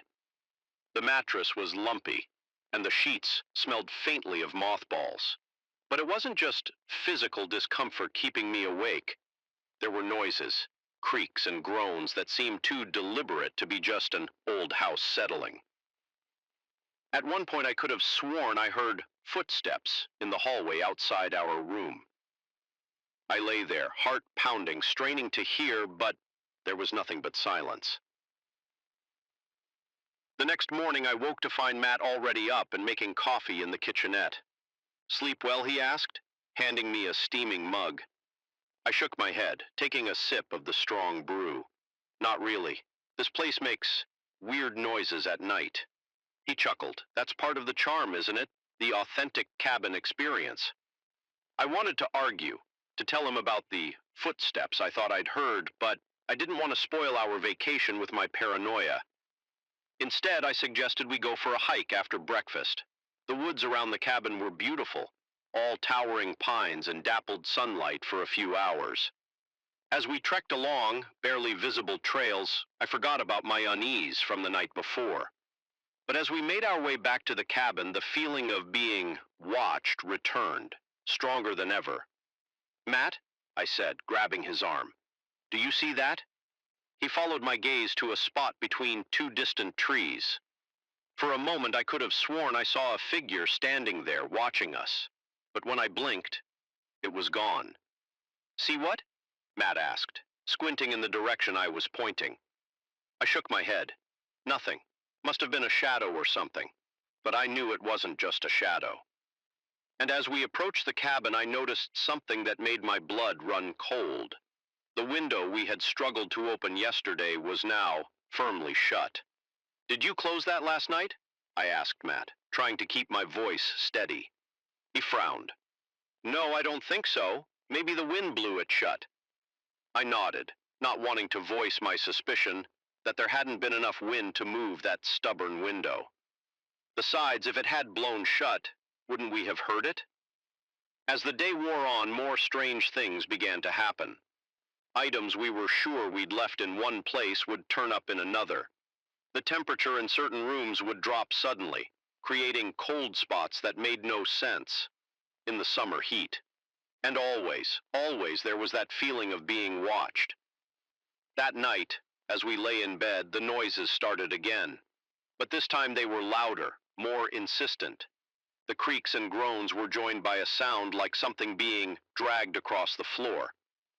"Matt," I whispered, shaking him awake. "Do you hear that?"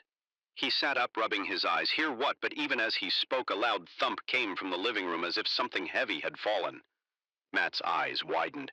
"Okay, I heard that," he said, throwing back the cover. "Stay here, I'll go check it out." "No," I grabbed his arm. "We should go together." Slowly, we made our way down the hallway, Matt in front with a flashlight he'd grabbed from the nightstand.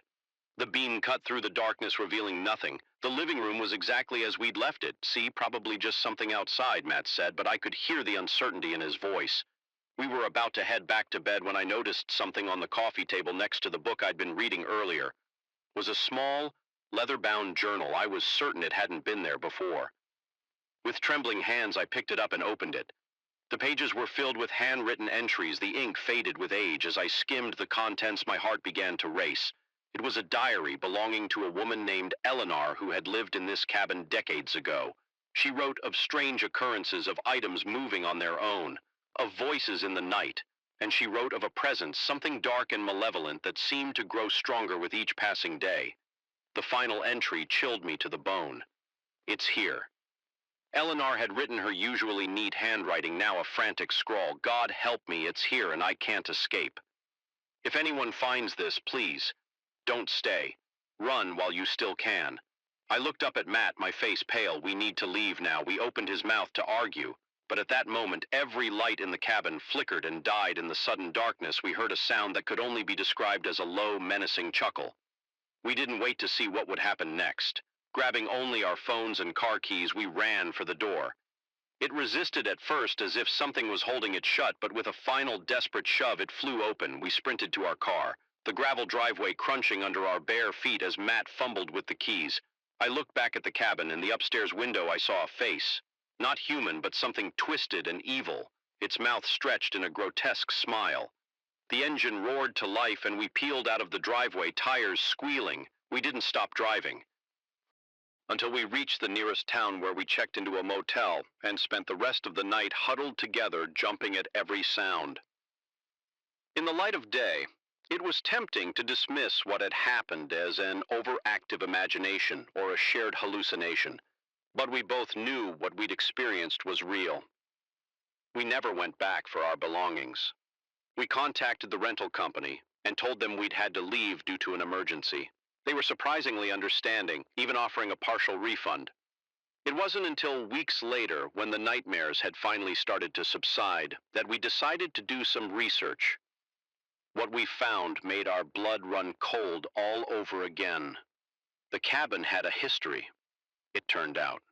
Over the years, several renters had fled in the middle of the night, telling tales of supernatural occurrences, and there were those who hadn't fled, whose disappearances remained unsolved mysteries.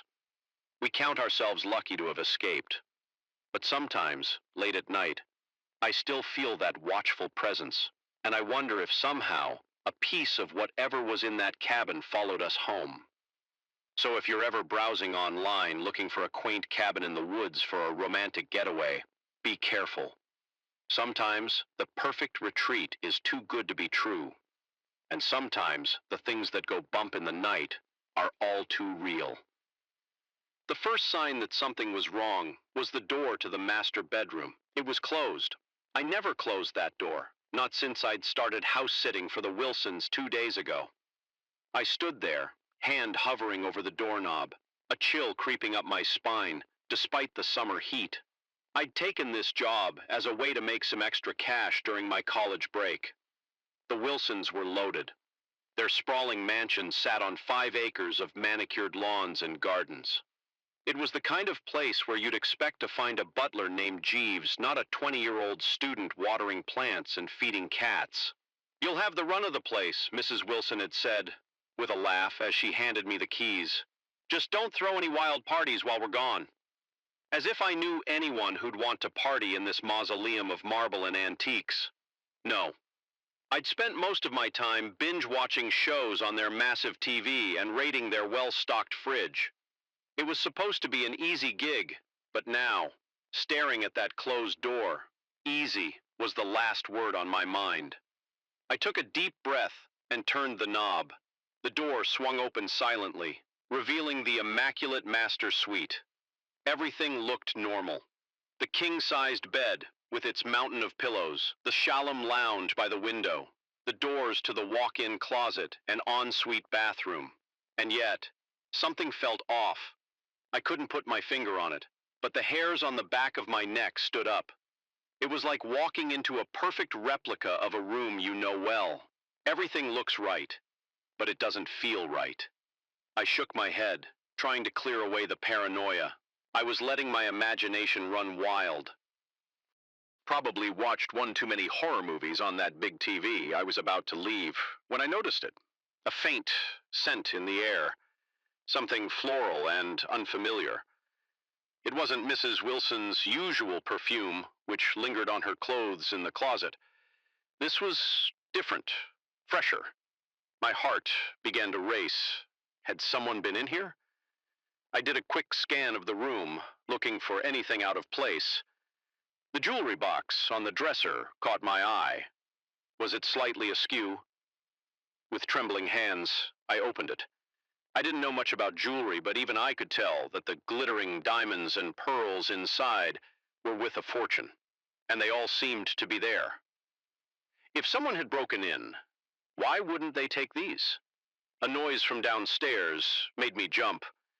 It sounded like footsteps, but that was impossible. I was alone in the house. The cats were outside. The cleaning service wasn't due for days, and the Wilsons weren't set to return from their European vacation for another week. I crept to the top of the grand staircase, straining my ears. Silence. Maybe I'd imagined it. But then I heard it again. The unmistakable sound of someone moving around in the kitchen. Panic seized me. I should run, I thought. Get out of the house and call the police. But curiosity, that deadly impulse that's failed so many horror movie protagonists, got the better of me. I had to know who was down there. As quietly as I could, I made my way down the stairs, grateful for the plush carpet that muffled my footsteps. The noises from the kitchen grew louder. The clink of glasses, the opening and closing of cabinets. It sounded for all the world like someone fixing themselves a drink. I peered around the corner into the kitchen, and my blood ran cold. There, standing at the marble island, with his back to me, was a man I'd never seen before. He was tall, well-built, dressed in expensive-looking clothes that seemed at odds with the fact that he was, a burglar. I must have made a sound, a gasp, a whimper, who knows, because suddenly he turned. Our eyes met, and for a moment we both froze. Then he smiled. It wasn't the menacing grin of a villain caught in the act. It was warm, almost friendly. "Ah," he said, his voice smooth and cultured. "You must be the house sitter. Care for a drink?" I stood there, mouth agape, unable to process what was happening. This man had broken into the house I was supposed to be watching, and he was offering me a drink like we were at a cocktail party. "Who are you?" I finally managed to stammer out. He chuckled, taking a sip from his glass. "On a friend of the family, you could say. Thomas Wilson and I go way back." I frowned. Mr. Wilson had never mentioned any friends having access to the house while they were away. "I don't believe you," I said, trying to sound braver than I felt. "I'm calling the police." I reached for my phone, but before I could curiosity had gotten the better of me. I'd started poking around in Mr. Wilson's study, Opening drawers, leafing through papers, I told myself I was just being thorough in my house-sitting duties, but deep down, I knew it was wrong. The man smiled again, but this time there was an edge to it. Oh yes, I know all about that. Just like I know about the little joy ride you took in the Bentley yesterday. Skit. What would the Wilsons say? My mind raced. How could he possibly know these things? Unless you've been watching me, I said, the realization dawning with a sickening clarity. He raised his glass in a mock toast. Bright girl. Yes, I've been keeping an eye on things, making sure the Wilsons' property is secure. But why, I asked, my voice barely above a whisper. Who are you, really? He set his glass down and leaned against the counter, fixing me with an intense stare. Let's just say I have a vested interest in the Wilsons' affairs, and in making sure certain sensitive information remains private. My heart was pounding so hard I was sure he could hear it. What kind of information? The kind that could ruin a man like Thomas Wilson, he said, his voice low and dangerous. The kind that's worth killing for. I gasped, taking an involuntary step back. You're blackmailing him. He shrugged, the gesture casual, but his eyes never leaving mine. Blackmail is such an ugly word. I prefer to think of it as mutually beneficial arrangement, one that has been working quite well for years now. My mind was reeling. The perfect, wealthy Wilson. What dark secrets were they hiding, and what had I stumbled into? What happens now? I asked, hating how small and scared my voice sounded. He smiled, but it didn't reach his eyes. Now you have a choice to make, my dear. You can forget this ever happened, finish your house-sitting job and walk away with a nice paycheck and your conscience clear, or, he let the word hang in the air, heavy with implication, or what? I whispered. Or you can try to be a hero. Call the police. Tell the Wilsons what you've seen, but consider this. Who do you think they'll believe? A trusted family friend? Or a college student who's been snooping through their private things, enjoy riding in their cars? I felt sick. He was right. I had no proof, and I'd abused the Wilsons' trust. Even if they believed me, I'd still be in trouble. So what'll it be? He asked, picking up his glass again. The easy way or the hard way? I stood there, frozen in indecision. The right thing to do was clear. I should call the police, consequences be damned. But fear, that primal instinct for self-preservation, held me back in the end. It wasn't courage or morality that decided it. It was pure dumb luck. At that moment, headlights swept across the kitchen window. A car was coming up the driveway. The man's eyes widened in surprise. Impossible, he muttered. They're not due back for days. The chaos that followed the Wilsons' shock at finding an intruder, my fumbling explanations, the man's smooth lies. The truth came out. It wasn't pretty. There were tears, recriminations, threats of legal action, but in the end, justice prevailed. The man, whose real name I never learned, was arrested. The Wilson secrets, whatever they were, remained hidden. And me? I lost my house-sitting jobs. Of course, but gained something far more valuable. A story I'll never forget. And a lesson about the dangers of curiosity. Now, whenever I pass by a grand house with its manicured lawns and gleaming windows, I can't help but wonder what secrets lie behind those perfect facades. But I've learned my lesson. Some doors are better left unopened.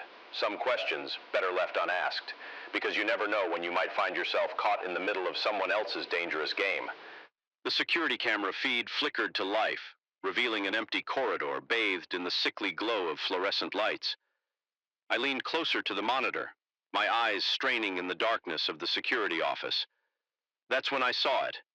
A shadow, darting across the screen, there and gone in an instant. My heart rate quickened. I was supposed to be alone in this building tonight. My name's Mike, and I've been working the night shift at Grayson Tech for about 6 months now. It's a big, soulless office building on the outskirts of the city, all glass and steel and eerily quiet after hours. Most nights, my biggest challenge is staying awake. But tonight was different. Tonight, something was off. I flipped through the different camera feeds, searching for any sign of movement. Nothing on the ground floor, nothing in the stairwells. But then, as I switched to the view of the executive offices on the top floor, I saw it again. A figure, moving swiftly between the cubicles, clearly trying to avoid detection. My first instinct was to call the police, but something held me back. Maybe it was curiosity, or maybe it was the nagging feeling that there was more going on here than a simple break-in. Whatever it was, I found myself reaching for the key card that would give me access to the upper floors. The elevator ride to the top floor fell like it took an eternity. With each passing second, my mind raced through possible scenarios. Was it a burglar, a disgruntled employee, or something worse? The doors slid open with a soft ding that seemed deafening in the silence of the night. I stepped out cautiously, my flashlight beam cutting through the darkness. The executive floor was a maze of cubicles and corner offices, most of them filled with expensive-looking furniture and state-of-the-art computers. I moved slowly, my ears straining for any sound. For a moment, all I could hear was the soft hum of electronics and the pounding of my own heart. Then, from somewhere to my left, came the unmistakable sound of typing. Creeping towards the noise, I rounded a corner and froze. There, bathed in the blue glow of a computer screen, sat a woman I recognized from the company. Directory, Sarah Chen, one of the senior software engineers. Miss Chen? I called out, my voice shaky. She whirled around, her eyes wide with fear, and was that guilt? Who are you? She demanded, her hand moving to close the laptop. I stepped forward, shining my flashlight. Badge Mike Thompson, night security. What are you doing here so late? Sarah's shoulders slumped, and for a moment I thought she might break down. But then she straightened, a look of determination crossing her face. I'm uncovering the truth, she said. And now that you're here, you need to see this too. Confused and more than a little wary, I moved closer. Sarah reopened the laptop, revealing lines of code that meant nothing to me. Grayson Tech isn't what you think it is, she said, her voice low and urgent. The software we're developing, it's not just for business analytics. It's a surveillance tool, more powerful than anything that's ever existed. I frowned, not quite understanding. What do you mean? Sarah took a deep breath. It can track anyone, anywhere. Social media, security cameras, financial transactions. It pulls it all together in real time. And it's being sold to governments, corporations, anyone who can afford it. The implications hit me like a truck. If what she was saying was true, this was big. Huge. The kind of thing that could bring down companies and topple governments. Why are you telling me this? I asked, my mouth dry. Sarah's eyes met mine, and I saw the fear there, but also a steely resolve. Because I need your help. I'm gathering evidence, but I can't do this alone. If they catch me... She didn't need to finish the sentence. We both knew what happened to whistleblowers in the corporate world. I should have said no. Should have walked away and pretended I'd never seen any of this. But something in Sarah's eyes, the desperation and the determination, made me nod. What do you need me to do? For the next hour, Sarah walked me through what she discovered. The secret servers, hidden in the building's basement. The coded messages and seemingly innocuous emails. The offshore accounts where the money from these less than legal sales was being funneled. As the night wore on, I found myself pulled deeper into a world of corporate espionage and government conspiracies. It was like something out of a movie, except this was real, and the danger was palpable. We were so engrossed in our work that we almost missed the sound of the elevator arriving on our floor. Sarah's head snapped up, her face pale. They're here, she whispered. I didn't need to ask who they were. We quickly shut down the computer and ducked behind a row of cubicles. Peering over the top, I saw two men in expensive suits step out of the elevator. Even from a distance, I could see the bulge of weapons under their jackets. We need to get out of here, I whispered to Sarah. She nodded, clutching a small flash drive that contained all the evidence we'd gathered. Slowly, carefully, We began to make our way towards the emergency stairs. At the 5 far end of the office, we could hear the men moving through the cubicles, their voices low but angry. "We know you're here, Sarah," one of them called out. "Make this easy on yourself. You know you can't win against us." Sarah's hand found mine in the darkness, squeezing it tightly. I could feel her trembling, but her voice was steady when she whispered, "We have to make it. The world needs to know the truth." We were almost to the stairs when disaster struck. In the darkness, I stumbled over a trash can, sending it clattering across the floor. The noise was deafening in the quiet office there. One of the men shouted. Footsteps pounded towards us. "Run!" I yelled, pushing Sarah towards the stairs. We burst through the door and started down, taking the steps 2 at a time. Behind us, I could hear the men in pursuit, their shoes echoing in the stairwell. My mind raced as we descended. We couldn't go to the lobby, they'd have that covered. But maybe this way, I gasped, pulling Sarah through a door on the 3rd floor. If I remembered the building layout correctly, there was a fire escape on this level that led to the alley behind the building. We sprinted through the darkened office, the shouts of our pursuers growing closer. There, the window that led to the fire escape. I fumbled with the latch, my hands slick with sweat just as the door to the office burst open. The window swung free. "Go!" I urged Sarah, helping her through. I followed quickly, pulling the window shut behind us. The metal of the fire escape creaked ominously as we clambered down. Above us, I could hear the men cursing as they realized where we'd gone. A gunshot rang out, the bullet pinging off the railing near my head. We hit the ground running, Sarah clutching the flash drive like it was a lifeline, which in a way it was. Behind us, I could hear the men starting down the fire escape. "My car is this way," Sarah panted as we rounded the corner of the building. In moments, we were speeding away from Grayson Tech, the lights of the city blurring around us as the adrenaline began to wear off. The reality of what we'd just done started to sink in. We were fugitives now, in possession of information that some very powerful people would kill to keep secret.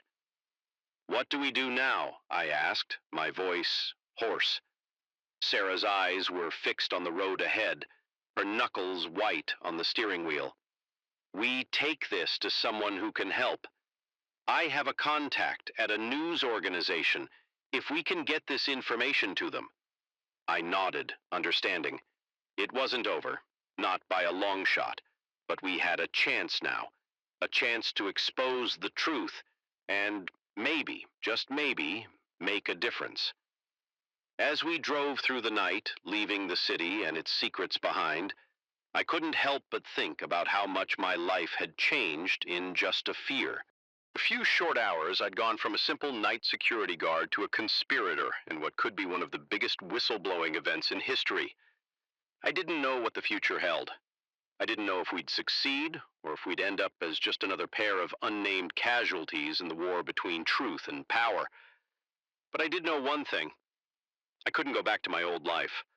Not now, not after what I'd seen. As the first light of dawn began to break on the horizon, I made a silent vow.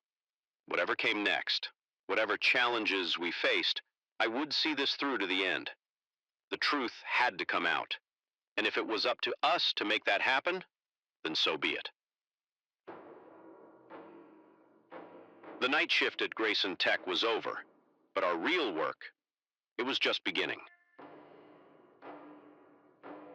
The rusty gate creaked open, its protest going through the still night air. I hesitated, one foot on the overgrown path leading to the abandoned Oakwood Asylum. The dilapidated building loomed before us, its broken windows like hollow eyes staring down accusingly. This was a bad idea, I knew it, but the thrill of adventure and the going of my friends pushed me forward. "Come on, Alex. Don't chicken out now," Mia called from ahead, her flashlight beam dancing erratically across the crumbling facade. I took a deep breath, and stepped fully onto the property, the gate clanging shut behind me with a finality that sent a shiver down my spine. There were 4 of us: Mia, our self-appointed leader; Jake, her boyfriend and resident skeptic; Liv, our amateur photographer; and me, the reluctant voice of reason that no one ever listened to. We'd been planning this excursion for weeks, ever since Mia stumbled across an article about the asylum's dark history. Opened in the 1800s and shut down in the 1970s amid allegations of patient abuse and unethical experiments. Oakwood had become the stuff of local legend. Ghost hunters and thrill seekers had tried to explore it over the years, but most were scared off by the building's deteriorating state or chased away by the police. But tonight was different.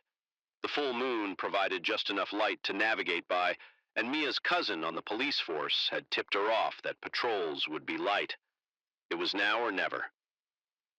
As we approached the main entrance, the weight of the building's history seemed to press down on us. Graffiti covered the lower walls, a crude attempt to mask the institution's grim past with color. Liv snapped a few photos, the flash momentarily illuminating the decrepit porch. "Okay, everyone, remember the plan," Mia whispered, her excitement palpable. "We stick together. We don't touch anything. We don't have to. And if anyone wants to leave, we all leave. Got it?" We nodded in agreement, though I noticed Jake rolling his eyes. He'd made it clear he thought this whole ghost hunting thing was ridiculous, but he wasn't about to let Mia go in without him. The front door was chained shut, but Jake made quick work of it with the bolt cutters he'd brought. The chain fell away. With a clank that seemed to echo forever in the quiet night, Mia pushed the door open, and we were hit with a wave of stale, musty air. Stepping inside was like crossing a threshold into another world. Our flashlights revealed a reception area frozen in time. Dust-covered chairs lined the walls, and an ancient reception desk stood sentinel, its surface littered with moldering papers and long-dead plants. "This is incredible," Liv breathed, her camera clicking rapidly. "It's like they just walked out one day and never came back." We moved deeper into the building, our footsteps echoing off the peeling walls. The beam of my flashlight caught something etched into the paint. A name. "Help. Be scratched with desperate intensity." I swallowed hard, trying to ignore the chill that ran down my spine. The further we went, the more oppressive the atmosphere became. The air grew thicker, heavier with dust and decay. We passed by old treatment rooms, their equipment rusted and ominous in the dim light. An overturned gurney in one hallway made us all jump, its wheels squeaking slightly as our movement disturbed decades of stillness. "Hey, check this out," Jake called, his voice unnaturally loud in the quiet. He was standing in front of a heavy metal door, its surface marred by deep scratches. "Looks like someone really wanted out of here." As we gathered around, I noticed something odd. Unlike everything else we'd seen, this door seemed cleaner somehow, less dusty. Before I could point this out, Mia was already pushing it open. The room beyond was pitch black, swallowing our flashlight beams as we stepped inside. I felt a change in the air. It was cooler here, with a faint breeze that shouldn't have been possible in a sealed building. "Guys, I don't like this," I said, my voice barely above a whisper. "Maybe we should—" I never finished that sentence. The door slammed shut behind us with a resounding bang, plunging us into total darkness. Liv screamed, and I heard the clatter of her camera hitting the floor. "What the hell?" Jake's voice was tight with barely controlled panic. "Mia, where are you? Everyone okay?" I fumbled with my flashlight, my hands shaking so badly I could barely keep hold of it. When I finally got it working, the beam revealed a room that hadn't been there a moment ago. Gone was the decrepit asylum interior. Instead, we found ourselves in what looked like a modern laboratory, all gleaming stainless steel and softly humming machinery. This isn't possible," Mia whispered, her earlier bravado completely gone. "Where are we?" Before anyone could answer, a door at the far end of the room hissed open. A figure stepped through, back-lit so we couldn't make out any features, but its silhouette was all wrong. Too tall, limbs too long and jointed in impossible ways. "Welcome," it said, its voice a harsh metallic rasp that set my teeth on edge. "We've been waiting for you." Panic set in. We turned to flee, only to find the door we'd entered through was gone, replaced by a smooth, featureless wall. We were trapped. What followed was a nightmare of flashing lights, screeching alarms, and the constant terrifying presence of our inhuman hosts. They herded us through endless corridors, separated us, subjected us to tests and procedures I still can't bring myself to describe. I lost all sense of time. It could have been hours or days before I found myself back in that first room, reunited with my friends. We were different now, changed in ways both subtle and profound. Lives glowed faintly in the dim light. Jake's skin had a metallic sheen to it. Mia wasn't Mia anymore. Not really. The figure from before stood watching us, its featureless face somehow conveying amusement. "The experiment was a success," it said. "You may go." Just like that.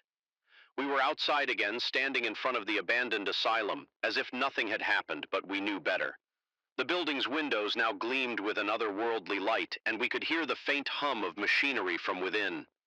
We stumbled away, each lost in our own thoughts, trying to process what had happened to us. As we reached the gate, I turned back for one last look. The asylum seemed to shimmer, its form shifting subtly before my eyes. For a moment, I saw it as it truly was. Not an abandoned relic, but a facade, hiding something far more advanced and alien than we could have imagined. We never spoke about that night again. Not really. How could we? Who would believe us? But sometimes when I catch a glimpse of the strange glow in Liv's eyes or notice the way Jake's skin reflects light just a little too perfectly, I'm reminded that our adventure was all too real. And late at night when the moon is full and the world is quiet, I swear I can hear it, that metallic voice calling me back to Oakwood Asylum, back to the place where everything changed and where I fear a part of me will always remain. I don't know if we uncovered some long-buried secret that night, or if we stumbled into something that was never meant for human eyes. All I know is that the next time someone suggests exploring an abandoned building, I'll be running in the opposite direction, because sometimes the unknown is better left undiscovered, and some doors are meant to stay closed forever. But even as I tell myself this, I can't shake the feeling that our experience at Oakwood was just the beginning, that somewhere out there in other abandoned places and forgotten corners of the world, similar experiments are taking place, and I wonder, with a mixture of dread and morbid curiosity, what will happen when whatever is behind it all decides it's time to stop hiding. For now, though, I'll keep my head down and try to live a normal life. But a part of me will always be on guard, watching for signs that the world isn't what it seems. Because once you've seen behind the curtain, there's no going back. And in the end, the scariest thing isn't what we found in that asylum.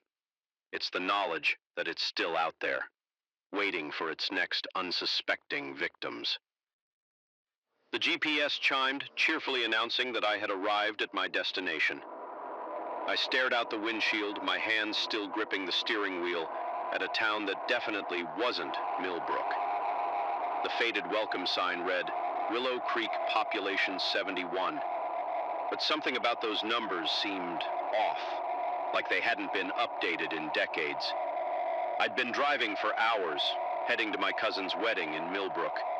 It was supposed to be a straight shot down the highway, but somewhere along the way, my usually reliable GPS had led me astray. Now, as the sun dipped below the horizon, painting the sky in ominous shades of red and purple, I found myself in a place that looked like it had been forgotten by time. Willow Creek's main street stretched before me, lined with buildings that seemed more suited to the 1950s than the present day. Neon signs flickered weakly, and shop windows and the few people visible on the sidewalks moved with an odd, shuffling gait that set my nerves on edge. I pulled over, fishing my phone out of my pocket to try and figure out where I'd gone wrong. No signal, of course. I sighed, resigning myself to the fact that I'd have to ask for directions the old-fashioned way. The diner across the street seemed as good a place as any to start. Its chrome exterior gleamed dully in the fading light, and a buzzing sign proclaimed it Dot's Diner, best pie in the county.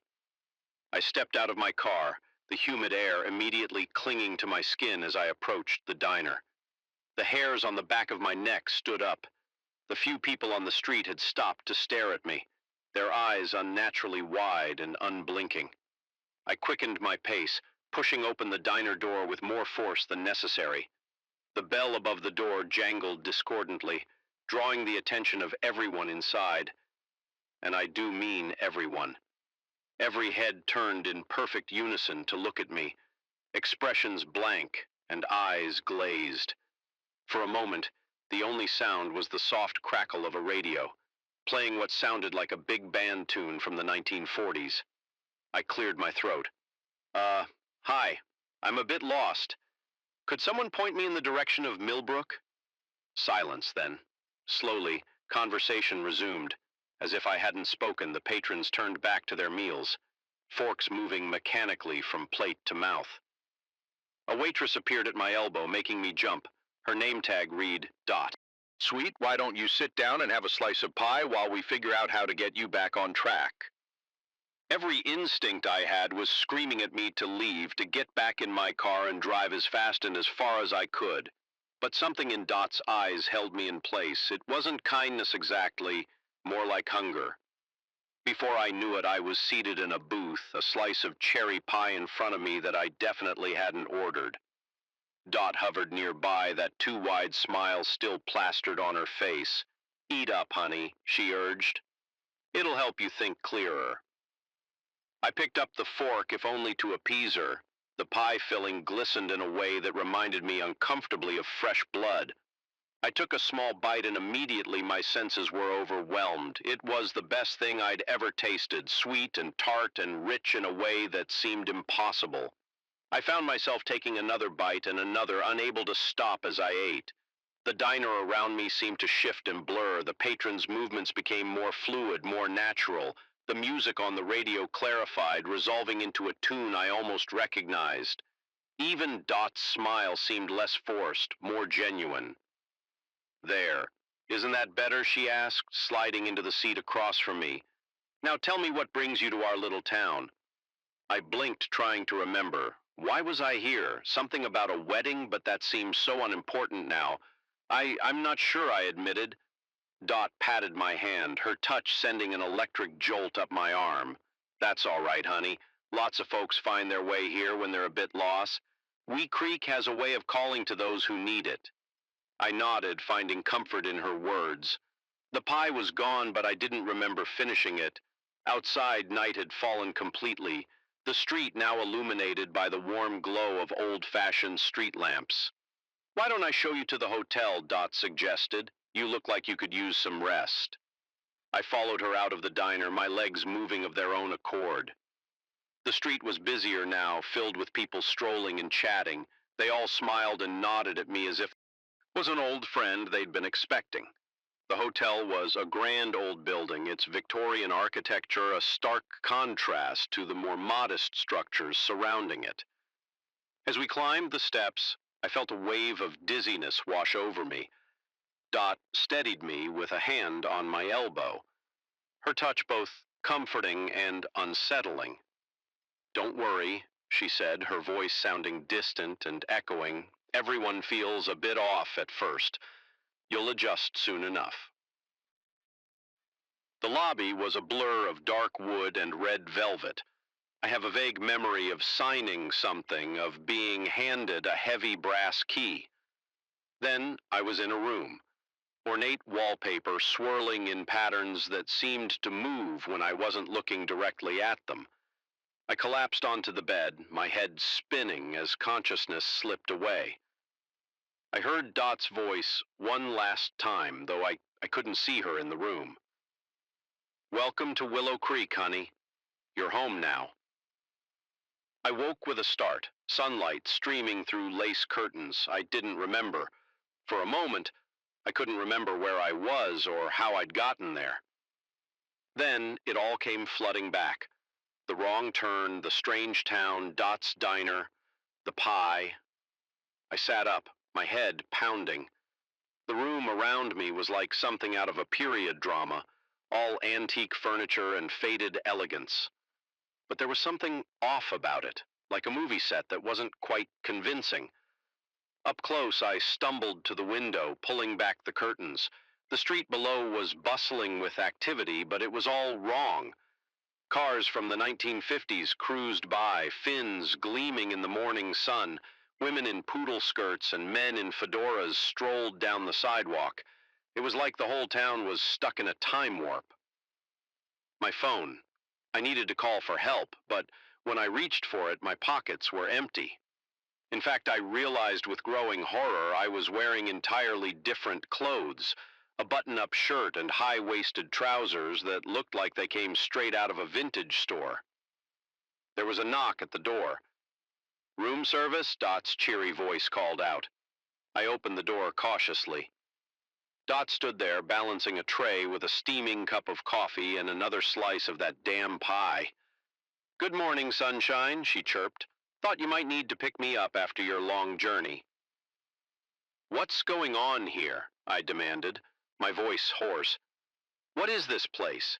What did you do to me?" Dot's smile never wavered. Now, there's no need for all that. Willow Creek is just a special place for special people. People who need a fresh start, who want Dakerol to forget their troubles. And you, my dear, looked like you needed that more than most." I shook my head, trying to clear the fog that still clung to my thoughts. "But I didn't want this. I was just passing through. I need to get back. I have a wedding to—" "A wedding?" Dot interrupted, her eyes gleaming. "Oh, honey, is that what's got you so worked up? Well, why didn't you say so? Enough to guess, given the circumstances, this was no small-time operation. This was organized, professional, and extremely dangerous. I felt Emma tense beside me. "We need to go," she whispered now. But before we could move, a shout rang out. "Over there! I saw something!" We ran. There was no attempt at stealth now, no careful movement through the forest. We crashed through the underbrush, branches tearing at our clothes, roots threatening to send us sprawling with every step. Behind us, I could hear the sounds of pursuit, men shouting, branches breaking, the occasional crack of a gunshot that sent splinters of wood flying from nearby trees. My lungs were on fire, my legs screaming in protest, but terror kept me moving, the thought of what would happen if we were caught driving me forward. We burst out of the tree line onto a dirt road. To our left it disappeared around a bend. To our right, about 100 yards away, was a bridge spanning a deep ravine. The bridge. Emma gasped. We can hide underneath." It was risky. If they thought of looking there, we'd be trapped. But the alternative was to keep running, and I didn't know how much longer we could manage. That we sprinted for the bridge, the sound of our pursuers growing louder with each passing second. As we reached it, I helped Emma down the steep embankment, then followed, sliding and scrambling to the space beneath the bridge's deck. We pressed ourselves against the concrete support, trying to quiet our ragged breathing. Above us, we could hear the thud of boots on the bridge, voices calling out to each other. "They can't have gotten far. Spread out. Check the woods on the other side. What if they went down to the river?" My heart nearly stopped at that last one, but then another voice, authoritative and impatient, cut through the chatter. "We don't have time for this. The buyer will be here any minute. If they ran, they ran. We'll deal with it later. Everyone back to base now." There were grumbles of protest, but soon the voices faded, replaced by the sound of engines starting up and driving away. We stayed hidden for what felt like hours, neither of us daring to speak. Finally, when the forest had been quiet for a long time, I risked a whisper. "I think they're gone." Emma nodded, her face pale and streaked with tears. I hadn't noticed her crying. "What do we do now?" I took a deep breath, trying to think clearly despite the fear and exhaustion clouding my mind. "We follow the road," I said finally, "but we stay in the woods out of sight. Sooner or later, it has to lead to a town or a highway." It wasn't much of a plan, but it was all we had. As we climbed back up to the road, the reality of our situation hit me. Anew, we were lost in the wilderness, being hunted by dangerous criminals, with no way to call for help. Our survival would depend on our wits, our stamina, and no small amount of luck. But as I looked at Emma, saw the determination in her eyes. Despite her fear, a glimmer of hope. We were in this together.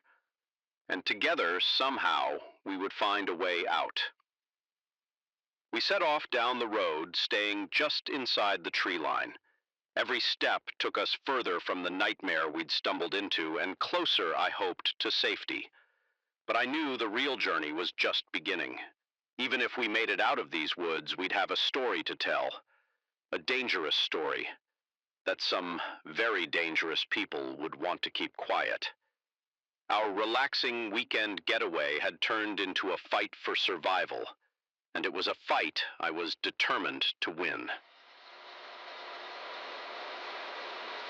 The phone rang at exactly 3:17 a.m., its shrill tone cutting through the silence of my bedroom like a knife. I jolted awake, my heart racing as I fumbled for the device on my nightstand. The screen showed an unknown number, and for a moment I considered letting it go to voicemail, that something, instinct perhaps, or just morbid curiosity, made me answer. "Hello," I mumbled, my voice thick with sleep. "I see you, Amanda," a low, growly voice responded. "You really should invest in better curtains." I bolted upright, fully awake now, my eyes darting to the window.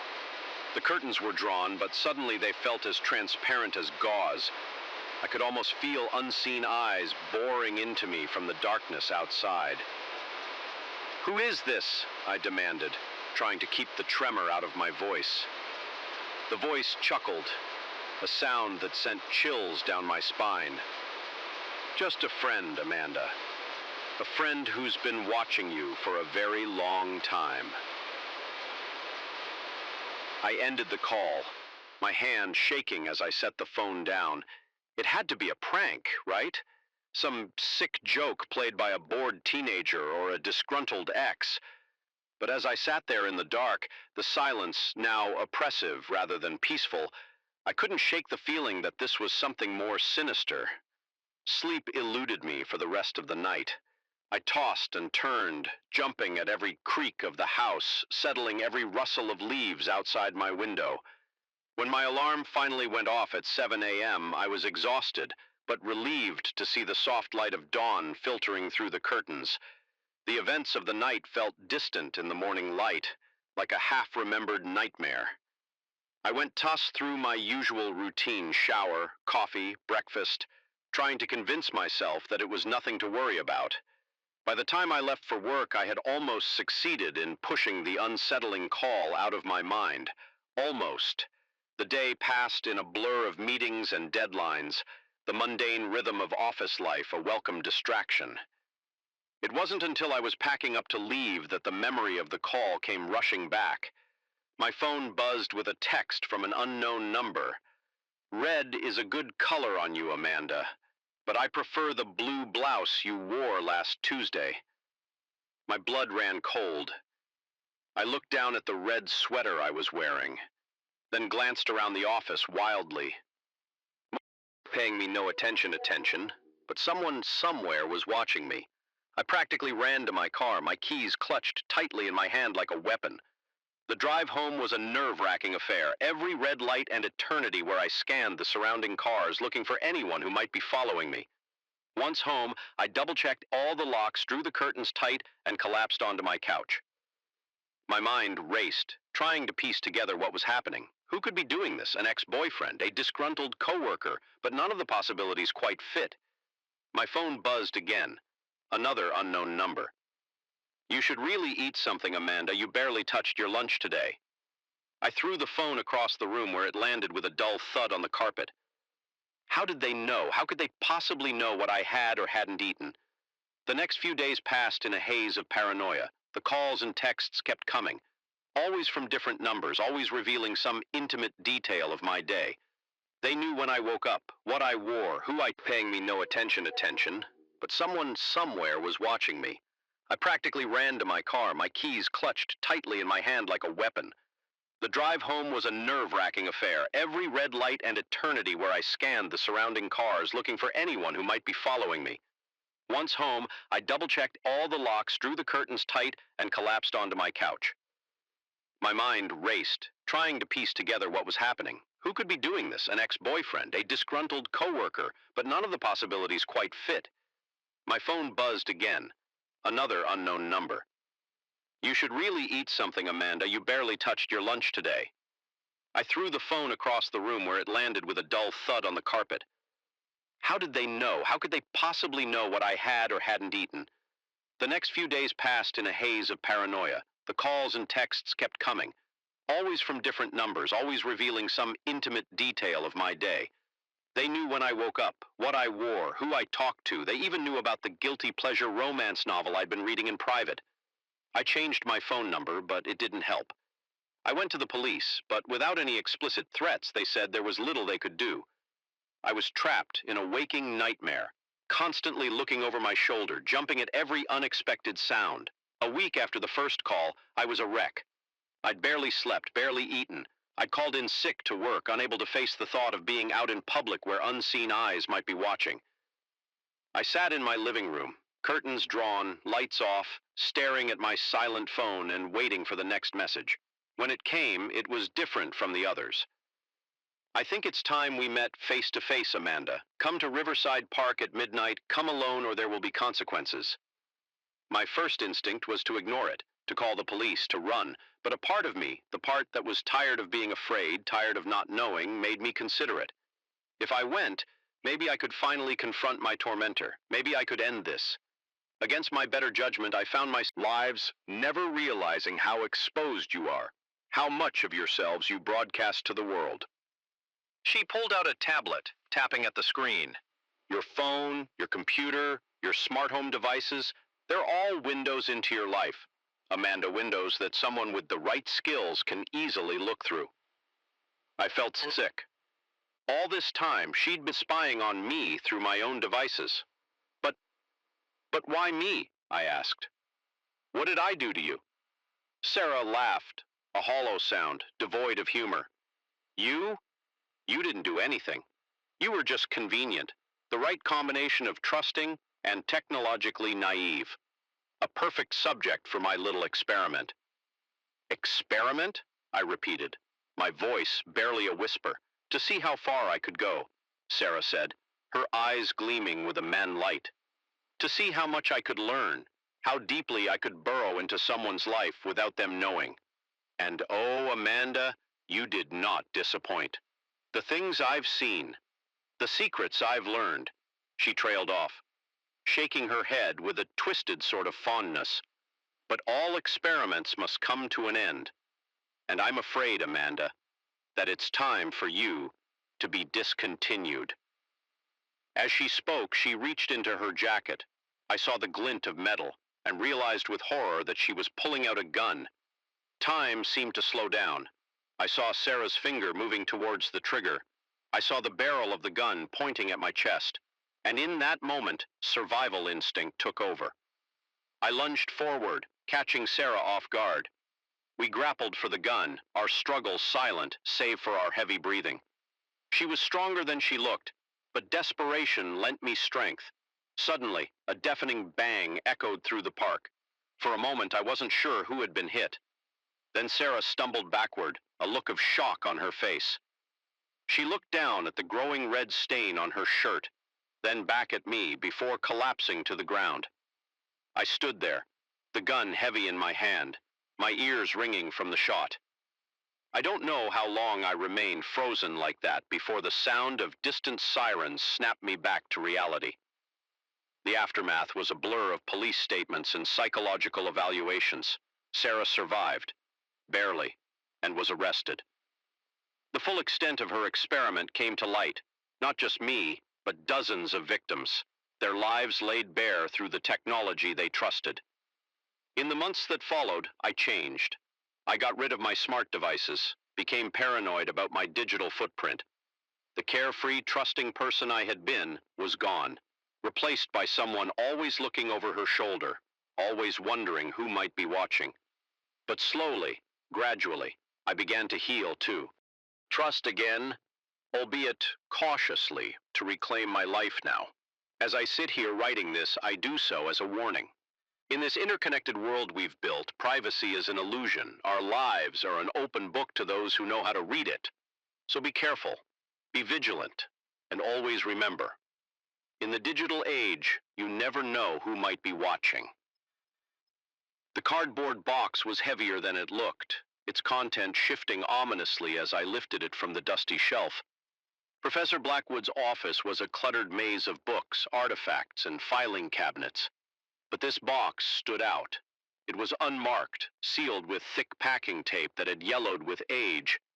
As I set it on the desk, a chill ran down my spine. I couldn't shake the feeling that I was about to uncover something I wasn't supposed to see. I'm Liv, by the way, grad student, part-time house sitter, and now apparently unwitting detective in a mystery I never asked to be part of. It had started innocently enough. Professor Blackwood, my thesis advisor, had asked me to house sit while he attended a conference in Europe. Just water the plants and collect the mail, he'd said, handing me the keys with a distracted smile. Oh, and if you could organize my office a bit, that would be splendid. What he hadn't mentioned was that his office was more like a small library that had mated with an antique shop and then exploded. I'd been at it for days, sorting through papers, cataloging books, and trying to impose some semblance of order on the chaos. That's when I found the box. I hesitated, my hand hovering over the tape. This wasn't what I'd signed up for. I should just put it back, pretend I never saw it. But curiosity, that dangerous and insistent voice, urged me on. Before I could talk myself out of it, I grabbed a letter opener from the desk and sliced through the tape.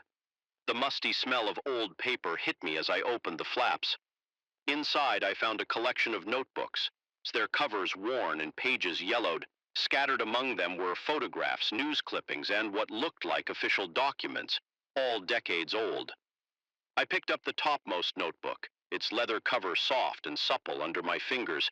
Opening it, I found myself looking at Professor Blackwood's familiar handwriting, but the date at the top of the page made me pause. 1987. The professor would have been in his early 20s. As I began to read, the world around me faded away. The cramped office, the ticking clock, the faint sounds of traffic outside, all of it disappeared as I was drawn into a story that seemed too fantastical to be true. The notebook detailed Professor Blackwood's first expedition as a young anthropologist. He traveled to a remote village in the Amazon, chasing rumors of a lost tribe with extraordinary abilities. But what he found there defied explanation. Wrote of people who could communicate without speaking, who could heal wounds with a touch, who seemed to know things they couldn't possibly know. At first, he'd been skeptical, looking for rational explanations, but as the evidence mounted, he was forced to consider the impossible. I flipped through the pages, my heart racing. Photographs showed people with strange markings on their skin, glowing in the dim jungle light. There were detailed sketches of plants I'd never seen before, with notes on their supposed mystical properties, and there were accounts of rituals that seemed to defy the laws of physics. But as I read on, the tone of the writing changed. Excitement gave way to fear. The last few entries were hurried, the handwriting almost frantic. Professor Blackwood wrote of being followed, of strange accidents that seemed too coincidental. The final page ended mid-sentence, as if he'd been interrupted. Suddenly, I set the notebook down, my hands shaking. This couldn't be real. It had to be some kind of elaborate fiction, maybe research for a novel. But as I sifted through the other contents of the box, a darker picture emerged. There were official-looking documents, heavily redacted, but I could make out phrases like subjects acquired and anomalous abilities. News clippings reported on the mysterious disappearance of an entire village in the Amazon. And there were photographs, blurry out of focus, but unmistakably showing figures that looked more like special effects than real people. As I pieced it all together, a chill settled over me. If this was true, if even a fraction of it was real, then Professor Blackwood had stumbled onto something extraordinary and dangerous, the kind of discovery that powerful people might want to keep hidden. But why had he kept all of this, and why leave it where someone like me could find it? The answer came to me with a jolt of realization. He wanted it to be found. This wasn't carelessness, it was insurance. If anything happened to him, the truth would come out. As if on cue, my phone buzzed, a text from an unknown number. Put it back. Forget what you saw for your own safety. My blood ran cold.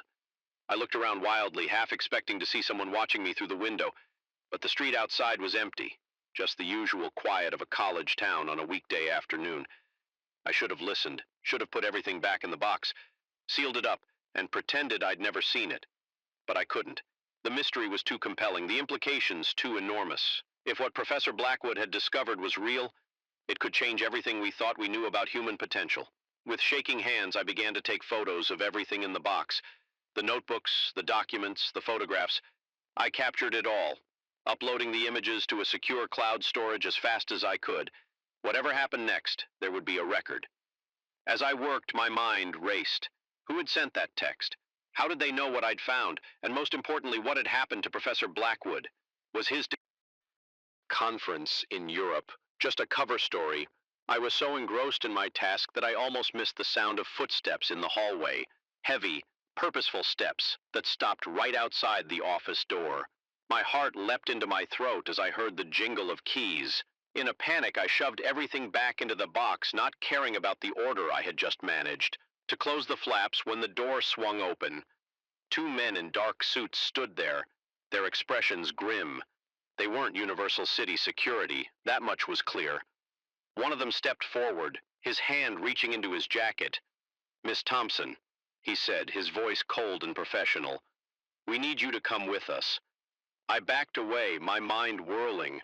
How did they know my name? What did they want? But even as these questions flashed through my mind, I knew the answers.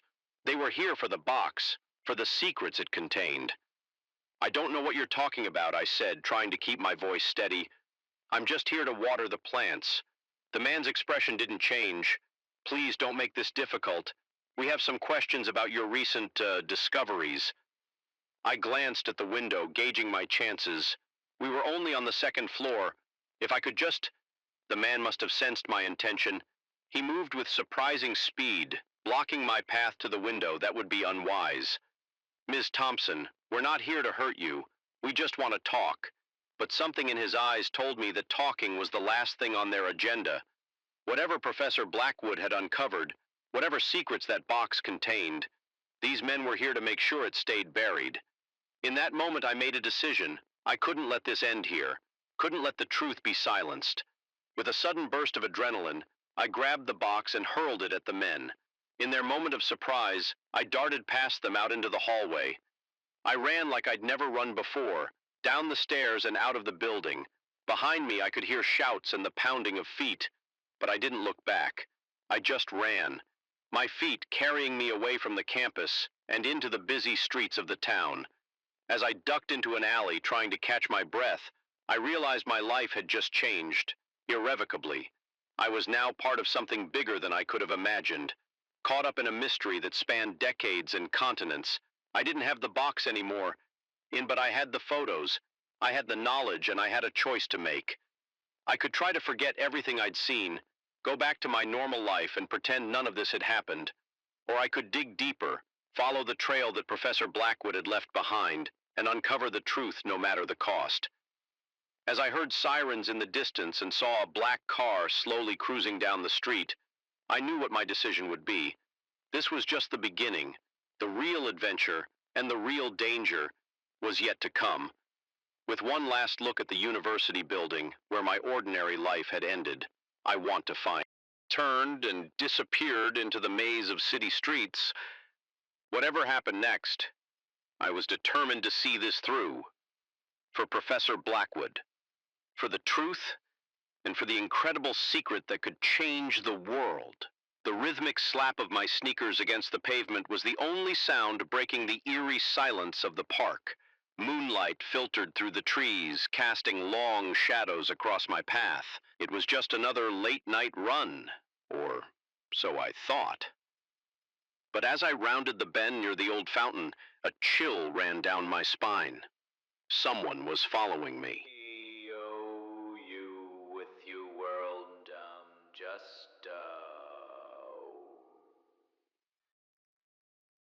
I'm Jack, by the way, 32 software engineer, and until tonight, just another guy trying to stay in shape with his nightly jogs. I've been running this same route through Oakwood Park for years, even after the city cut the budget for park maintenance and the place started to look a bit rough around the edges. The solitude and the challenge of navigating the poorly lit paths had always been part of the appeal. But tonight was different. I'd felt off from the moment I entered the park, like there were eyes on me. I'd shrugged it off at first, chalking it up to too much caffeine and not enough sleep. Now, as I heard the unmistakable sound of footsteps behind me, I realized my instincts had been right all along. I picked up my pace, heart pounding in my chest. The footsteps quickened to match. I chanced a glance over my shoulder and caught a glimpse of a dark figure about 50 yards back. Whoever it was, they were gaining on me. My mind raced, cataloging everything I knew about the park's layout. The main entrance was still a good mile away, but there was a side gate closer. If I could just make it there, I'd be out on a well-lit street with plenty of late-night businesses still open. I veered off the main path, cutting across a grassy field towards the side gate. The damp grass made for treacherous footing, and I nearly lost my balance more than once. Behind me, I could hear my pursuer crashing through the underbrush, no longer bothering with stealth. The side gate came into view, a welcome sight in the darkness. But as I drew closer, my heart sank. The gate was chained shut, a new padlock gleaming in the moonlight. When had they done that? In my moment of hesitation, the footsteps behind me grew louder. I spun around, back pressed against the gate, ready to face whoever was chasing me. The figure emerged from the shadows, and I felt a jolt of recognition. It was a man I'd seen hanging around the park entrance when I'd started my run. Average height, nondescript clothes, but with the intensity in his eyes that had made me uneasy even then. "Whoa, easy there," he said, his voice surprisingly calm. "I'm not going to hurt you. I just want to talk."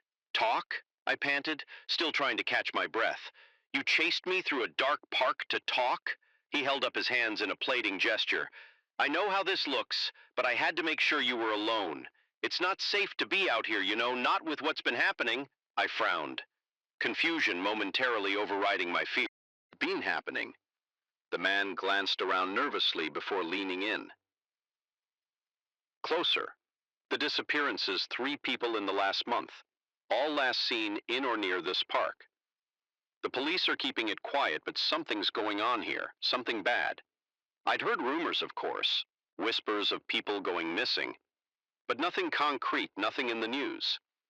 "How do you know about this?" I asked, still wary, but curiosity getting the better of me. "Because I saw it happen," he replied, his voice dropping to a whisper. "The last one. A woman jogging just like you. One minute she was there, the next, gone, like she'd been swallowed up by the shadows." A chill ran down my spine that had nothing to do with the cool night air. That's not possible," I said. But even as the words left my mouth, I wasn't so sure. The man nodded grimly. "I know how it sounds, but I've been watching this place, trying to figure out what's going on, and I think I'm close. That's why I had to warn you. You're not safe here." Part of me wanted to dismiss him as a crackpot, to push past him and run home as fast as I could. But there was an earnestness in his eyes, a desperation that gave me pause. And if I was honest with myself, hadn't I felt something off about the park lately? A heaviness in the air, a sense of being watched, even when I was alone? Okay, I said, slowly let him say. "I believe you. What do we do about it?" A look of relief washed over his face. "We need to find the source. I've narrowed it down to the old maintenance shed near the center of the park. Strange lights, weird noises, something's happening there." I hesitated. Every instinct was screaming at me to get out of the park, to go home and forget this ever happened. But the thought of more people disappearing of Ames, left wondering what happened to their loved ones. I couldn't just walk away. All right, I said, surprised by the steadiness in my voice. Show me. We set off deeper into the park, sticking to the shadows and moving as quietly as possible. The man introduced himself as Mike, a former park ranger who'd been let go when the budget cuts hit. He kept an eye on the place even after losing his job, unable to shake his attachment to the park he'd cared for so long. As we neared the center of the park, I began to notice things I'd overlooked before. Strange markings on trees, unlike any graffiti I'd seen, patches of ground where nothing seemed to grow, and an odd humming sound just at the edge of hearing that seemed to come from everywhere and nowhere at once. The maintenance shed loomed before us, a dilapidated structure that looked like it hadn't been used in years. But as we drew closer, I could see a faint light seeping out from under the door. Mike put a finger to his lips, then gestured for me to follow him. We crept up to one of the grimy windows. Peering inside, what I saw made my blood run cold. The interior of the shed was transformed. Gone were the rusty tools and cobwebs I'd expected. Instead, the space was filled with strange, pulsing machinery. In the center stood a swirling vortex of light, like a tear in the very fabric of reality, and there were things moving around it, shapes that hurt my eyes to look at, directly shifting and changing in ways that defied explanation. As I watched, one of them reached into the vortex and pulled something out. With a jolt of horror, I realized it was a person, unconscious or worse, I couldn't tell. I stumbled back, my mind reeling. This couldn't be real. It had to be some kind of hallucination, a trick of the light. But the grim look on Mike's face told me he was seeing the same thing. "We need to stop this," he whispered urgently. "Whatever's happening here, whatever they're doing with those people, we can't let it continue." I nodded, though fear threatened to overwhelm me. How? We're just two guys against whatever those things are. Mike reached into his jacket and pulled out a small device. EMP, he explained, ought to fry whatever's powering that portal, but we'll only have one shot at this. It was insane. We were two ordinary people up against something straight out of a sci-fi horror movie. But as I thought about the missing jogger, about all the other disappearances that might be connected to this, I knew we had to try. We formulated a hasty plan. Mike would create a distraction, drawing the attention of the creatures. I'd sneak in and plant the EMP as close to the central machinery as possible. Simple in theory, terrifying in practice. Everything happened in a blur. Mike threw open the door, shouting and waving his arms. The creatures turned their alien forms, rippling with what might have been surprise. I darted, in my hand shaking as I armed the EMP. Just as I was about to place it, one of the creatures spotted me. It let out a sound that defied description, a noise that seemed to vibrate in my very bones. I saw it lunge towards me, impossibly fast. I slammed the EMP down on the nearest piece of equipment and hit the trigger. For a moment, nothing happened. Then the world exploded into chaos. The machines sparked and sputtered, the air filling with the smell of ozone. The vortex began to collapse in on itself, pulling everything nearby towards it. The creatures screeched, their forms twisting and distorting as they were sucked into the closing portal. Mike grabbed my arm, yanking me towards the door. We ran, not daring to look back as the shed was engulfed in a blinding light. The ground shook beneath our feet, and I was sure the whole park was going to be swallowed up, and then suddenly it was over. We found ourselves sprawled on the grass, gasping for breath. Behind us, the maintenance shed was a smoking ruin, but blessedly, terrifyingly normal. In the days that followed, we tried to make sense of what had happened. The police investigated the shed, but found nothing beyond evidence of a fire. The missing people began to reappear, confused and disoriented, but otherwise unharmed. They remembered nothing of where they'd been. Mike and I met occasionally, trying to piece together the full story, but the truth is, we may never know exactly what was happening in the door, Oakwood Park. All I know is that my nightly runs have taken on a new significance each time I lace up my sneakers. I'm not just exercising, I'm patrolling, keeping an eye out for anything unusual, because now I know the truth. The world is stranger and more dangerous than we can imagine. And sometimes the only thing standing between our reality and chaos is a guy out for a jog and an ex-park ranger with a homemade EMP. So if you're ever out for a late night run and you get that feeling of being watched, trust your instincts. You never know what might be lurking in the shadows. The sharp pop of the tire exploding shattered the quiet night, sending our car skidding across the empty highway. I wrestled with the steering wheel, my knuckles white with effort as we finally came to a stop on the gravel shoulder. The silence that followed was deafening, broken only by our ragged breathing and the faint tick, tick, tick of the cooling engine. "Everyone okay?" I asked, glancing at my wife Sarah in the passenger seat and our daughter Emily in the back. They nodded, shaken but unharmed. I stepped out of the car, the cool night air a stark contrast to the stuffy interior. We were in the middle of nowhere, miles from the last town we passed through, and who knows how far from the next. The moon hung low and heavy in the sky, casting long shadows across the deserted landscape as I inspected the shredded remains of our tire. A sense of unease began to creep over me. It was too quiet out here. No crickets chirping, no distant sounds of traffic, just an oppressive silence that seemed to press in from all sides. I pulled out my phone, already knowing what I'd see. No signal, of course. "Looks like we're going to be here for a while," I told Sarah as I climbed back into the car. "I'll change the tire, but we should probably wait until morning to try and find help." "Help?" She nodded, her face pale in the dim light. "I don't like it out here, John. It feels wrong." I knew what she meant. There was something off about this stretch of highway, something that set my nerves on edge. But I pushed the feeling aside, focusing on the practical aspects of our situation. "It'll be fine," I assured her, trying to sound more confident than I felt. "We've got water, some snacks. We'll just haker down for the night and head out at first light." I set about changing the tire, the familiar task helping to calm my nerves. The beam of my flashlight cut through the darkness, illuminating the immediate area around the car. But beyond that small circle of light, the night seemed to press in, thick and impenetrable. That's when I saw it, a pair of headlights in the distance, approaching slowly. Relief washed over me.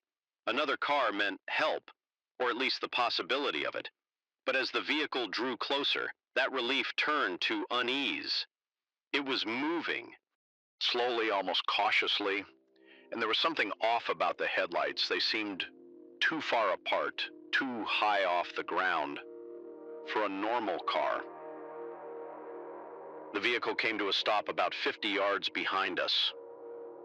In the rearview mirror, I could just make out the outline of a large truck or van. The headlights stayed on, blinding in their intensity. John Sarah's voice was tight with fear. "What's going on?"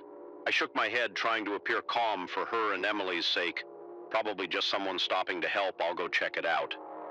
But as I stepped out of the car, a chill ran down my spine. The truck's engine had cut off, but no one had gotten out.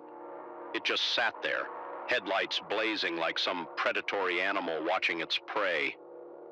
I took a few tentative steps towards it, my hand raised in a friendly wave. "Hello, we could use some help if you've got a moment." No response, no movement, just the steady glare of those headlights.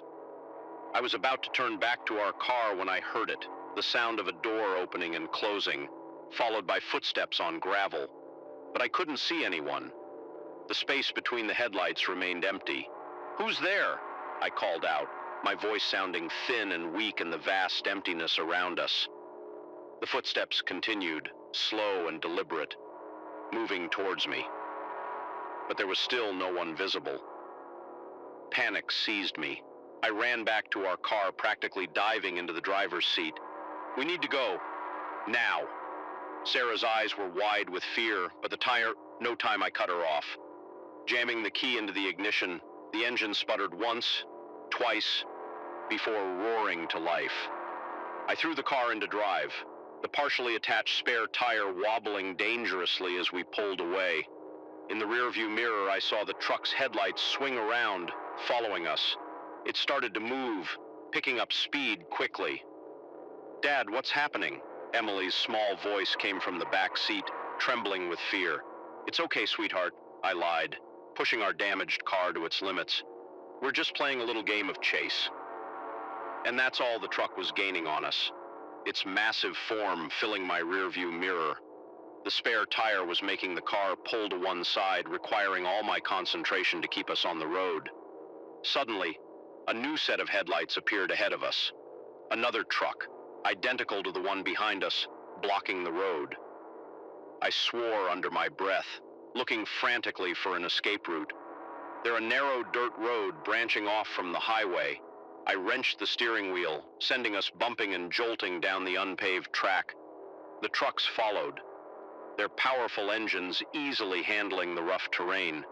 We were being herded, I realized with growing horror, driven deeper into this desolate wasteland away from any possibility of help. The dirt road ended abruptly at the edge of a cliff. I slammed on the brakes, our car skidding to a stop mere feet from the drop. The trucks pulled up behind us, boxing us in. John Sarah's voice was barely a whisper. "What do we do?" I didn't have an answer. We were trapped with nowhere left to run. The trucks and headlights shut off simultaneously, plunging us into darkness. In the sudden silence, I could hear doors opening, footsteps approaching our car from all sides. "Lock the doors," I instructed, knowing it was a futile gesture. Whatever was out there, I doubted locked doors would stop them. Shapes moved in the darkness, barely visible in the faint moonlight. They were human-like, but something about their movements was off, too fluid, too precise. A tap on my window made me jump. I turned to see a face peering in at me, but it wasn't a face. Not really. It was smooth, featureless, like a mannequin's head. Where the eyes should have been, there were only dark and empty sockets. I heard Sarah stifle a scream. Similar faces were pressed against every window, staring in at us with their eyeless gaze. One of the figures reached for the door handle. I tensed, prepared to fight, to do whatever it took to protect my family. But the door didn't open. Instead, a sound filled the car, a high-pitched "whin" that made my teeth ache and my vision blur. Sarah and Emily sleigh-pumped in their seats, unconscious. I fought against the encroaching darkness, struggled to stay awake, but it was a losing battle as my eyes closed. The last thing I saw was those blank faces watching impassively as we succumbed to whatever force they were exerting. I woke with a start, sunlight streaming through the car windows. We were parked on the side of the highway, our spare tire properly attached. Sarah and Emily were stirring beside me, looking as confused as I felt. What happened?" Sarah asked, rubbing her eyes. I shook my head, trying to clear the fog from my mind. "I'm not sure. Must have been more tired than I thought. Pulled over to rest for a bit." But even as I said it, I knew it wasn't true. The events of the night came flooding back. The chase, the cliff, those faceless figures. It couldn't have been a dream. It had felt too real, too vivid. Yet here we were, safe and sound on the highway. No sign of any trucks, no mysterious dirt road, no cliff. As we pulled back onto the road, continuing our journey as if nothing had happened, I couldn't shake the feeling that we'd experienced something beyond explanation, something that had chosen, for whatever reason, to let us go. I glanced in the rearview mirror, half expecting to see a truck appearing on the horizon, but there was nothing there, nothing but the long, empty stretch of highway behind us. We drove on in silence, each lost in our own thoughts. But I knew that none of us would ever look at a deserted highway the same way again, because now we knew what could be lurking out there in the darkness, waiting for unwary travelers. And as we passed a sign welcoming us to the next town, I made a silent vow: no more night driving, no more remote highways. From now on, we'd stick to the well-traveled roads, the busy interstates. Because sometimes the things that go bump in the night are all too real, and not all of them are content to simply watch from the shadows.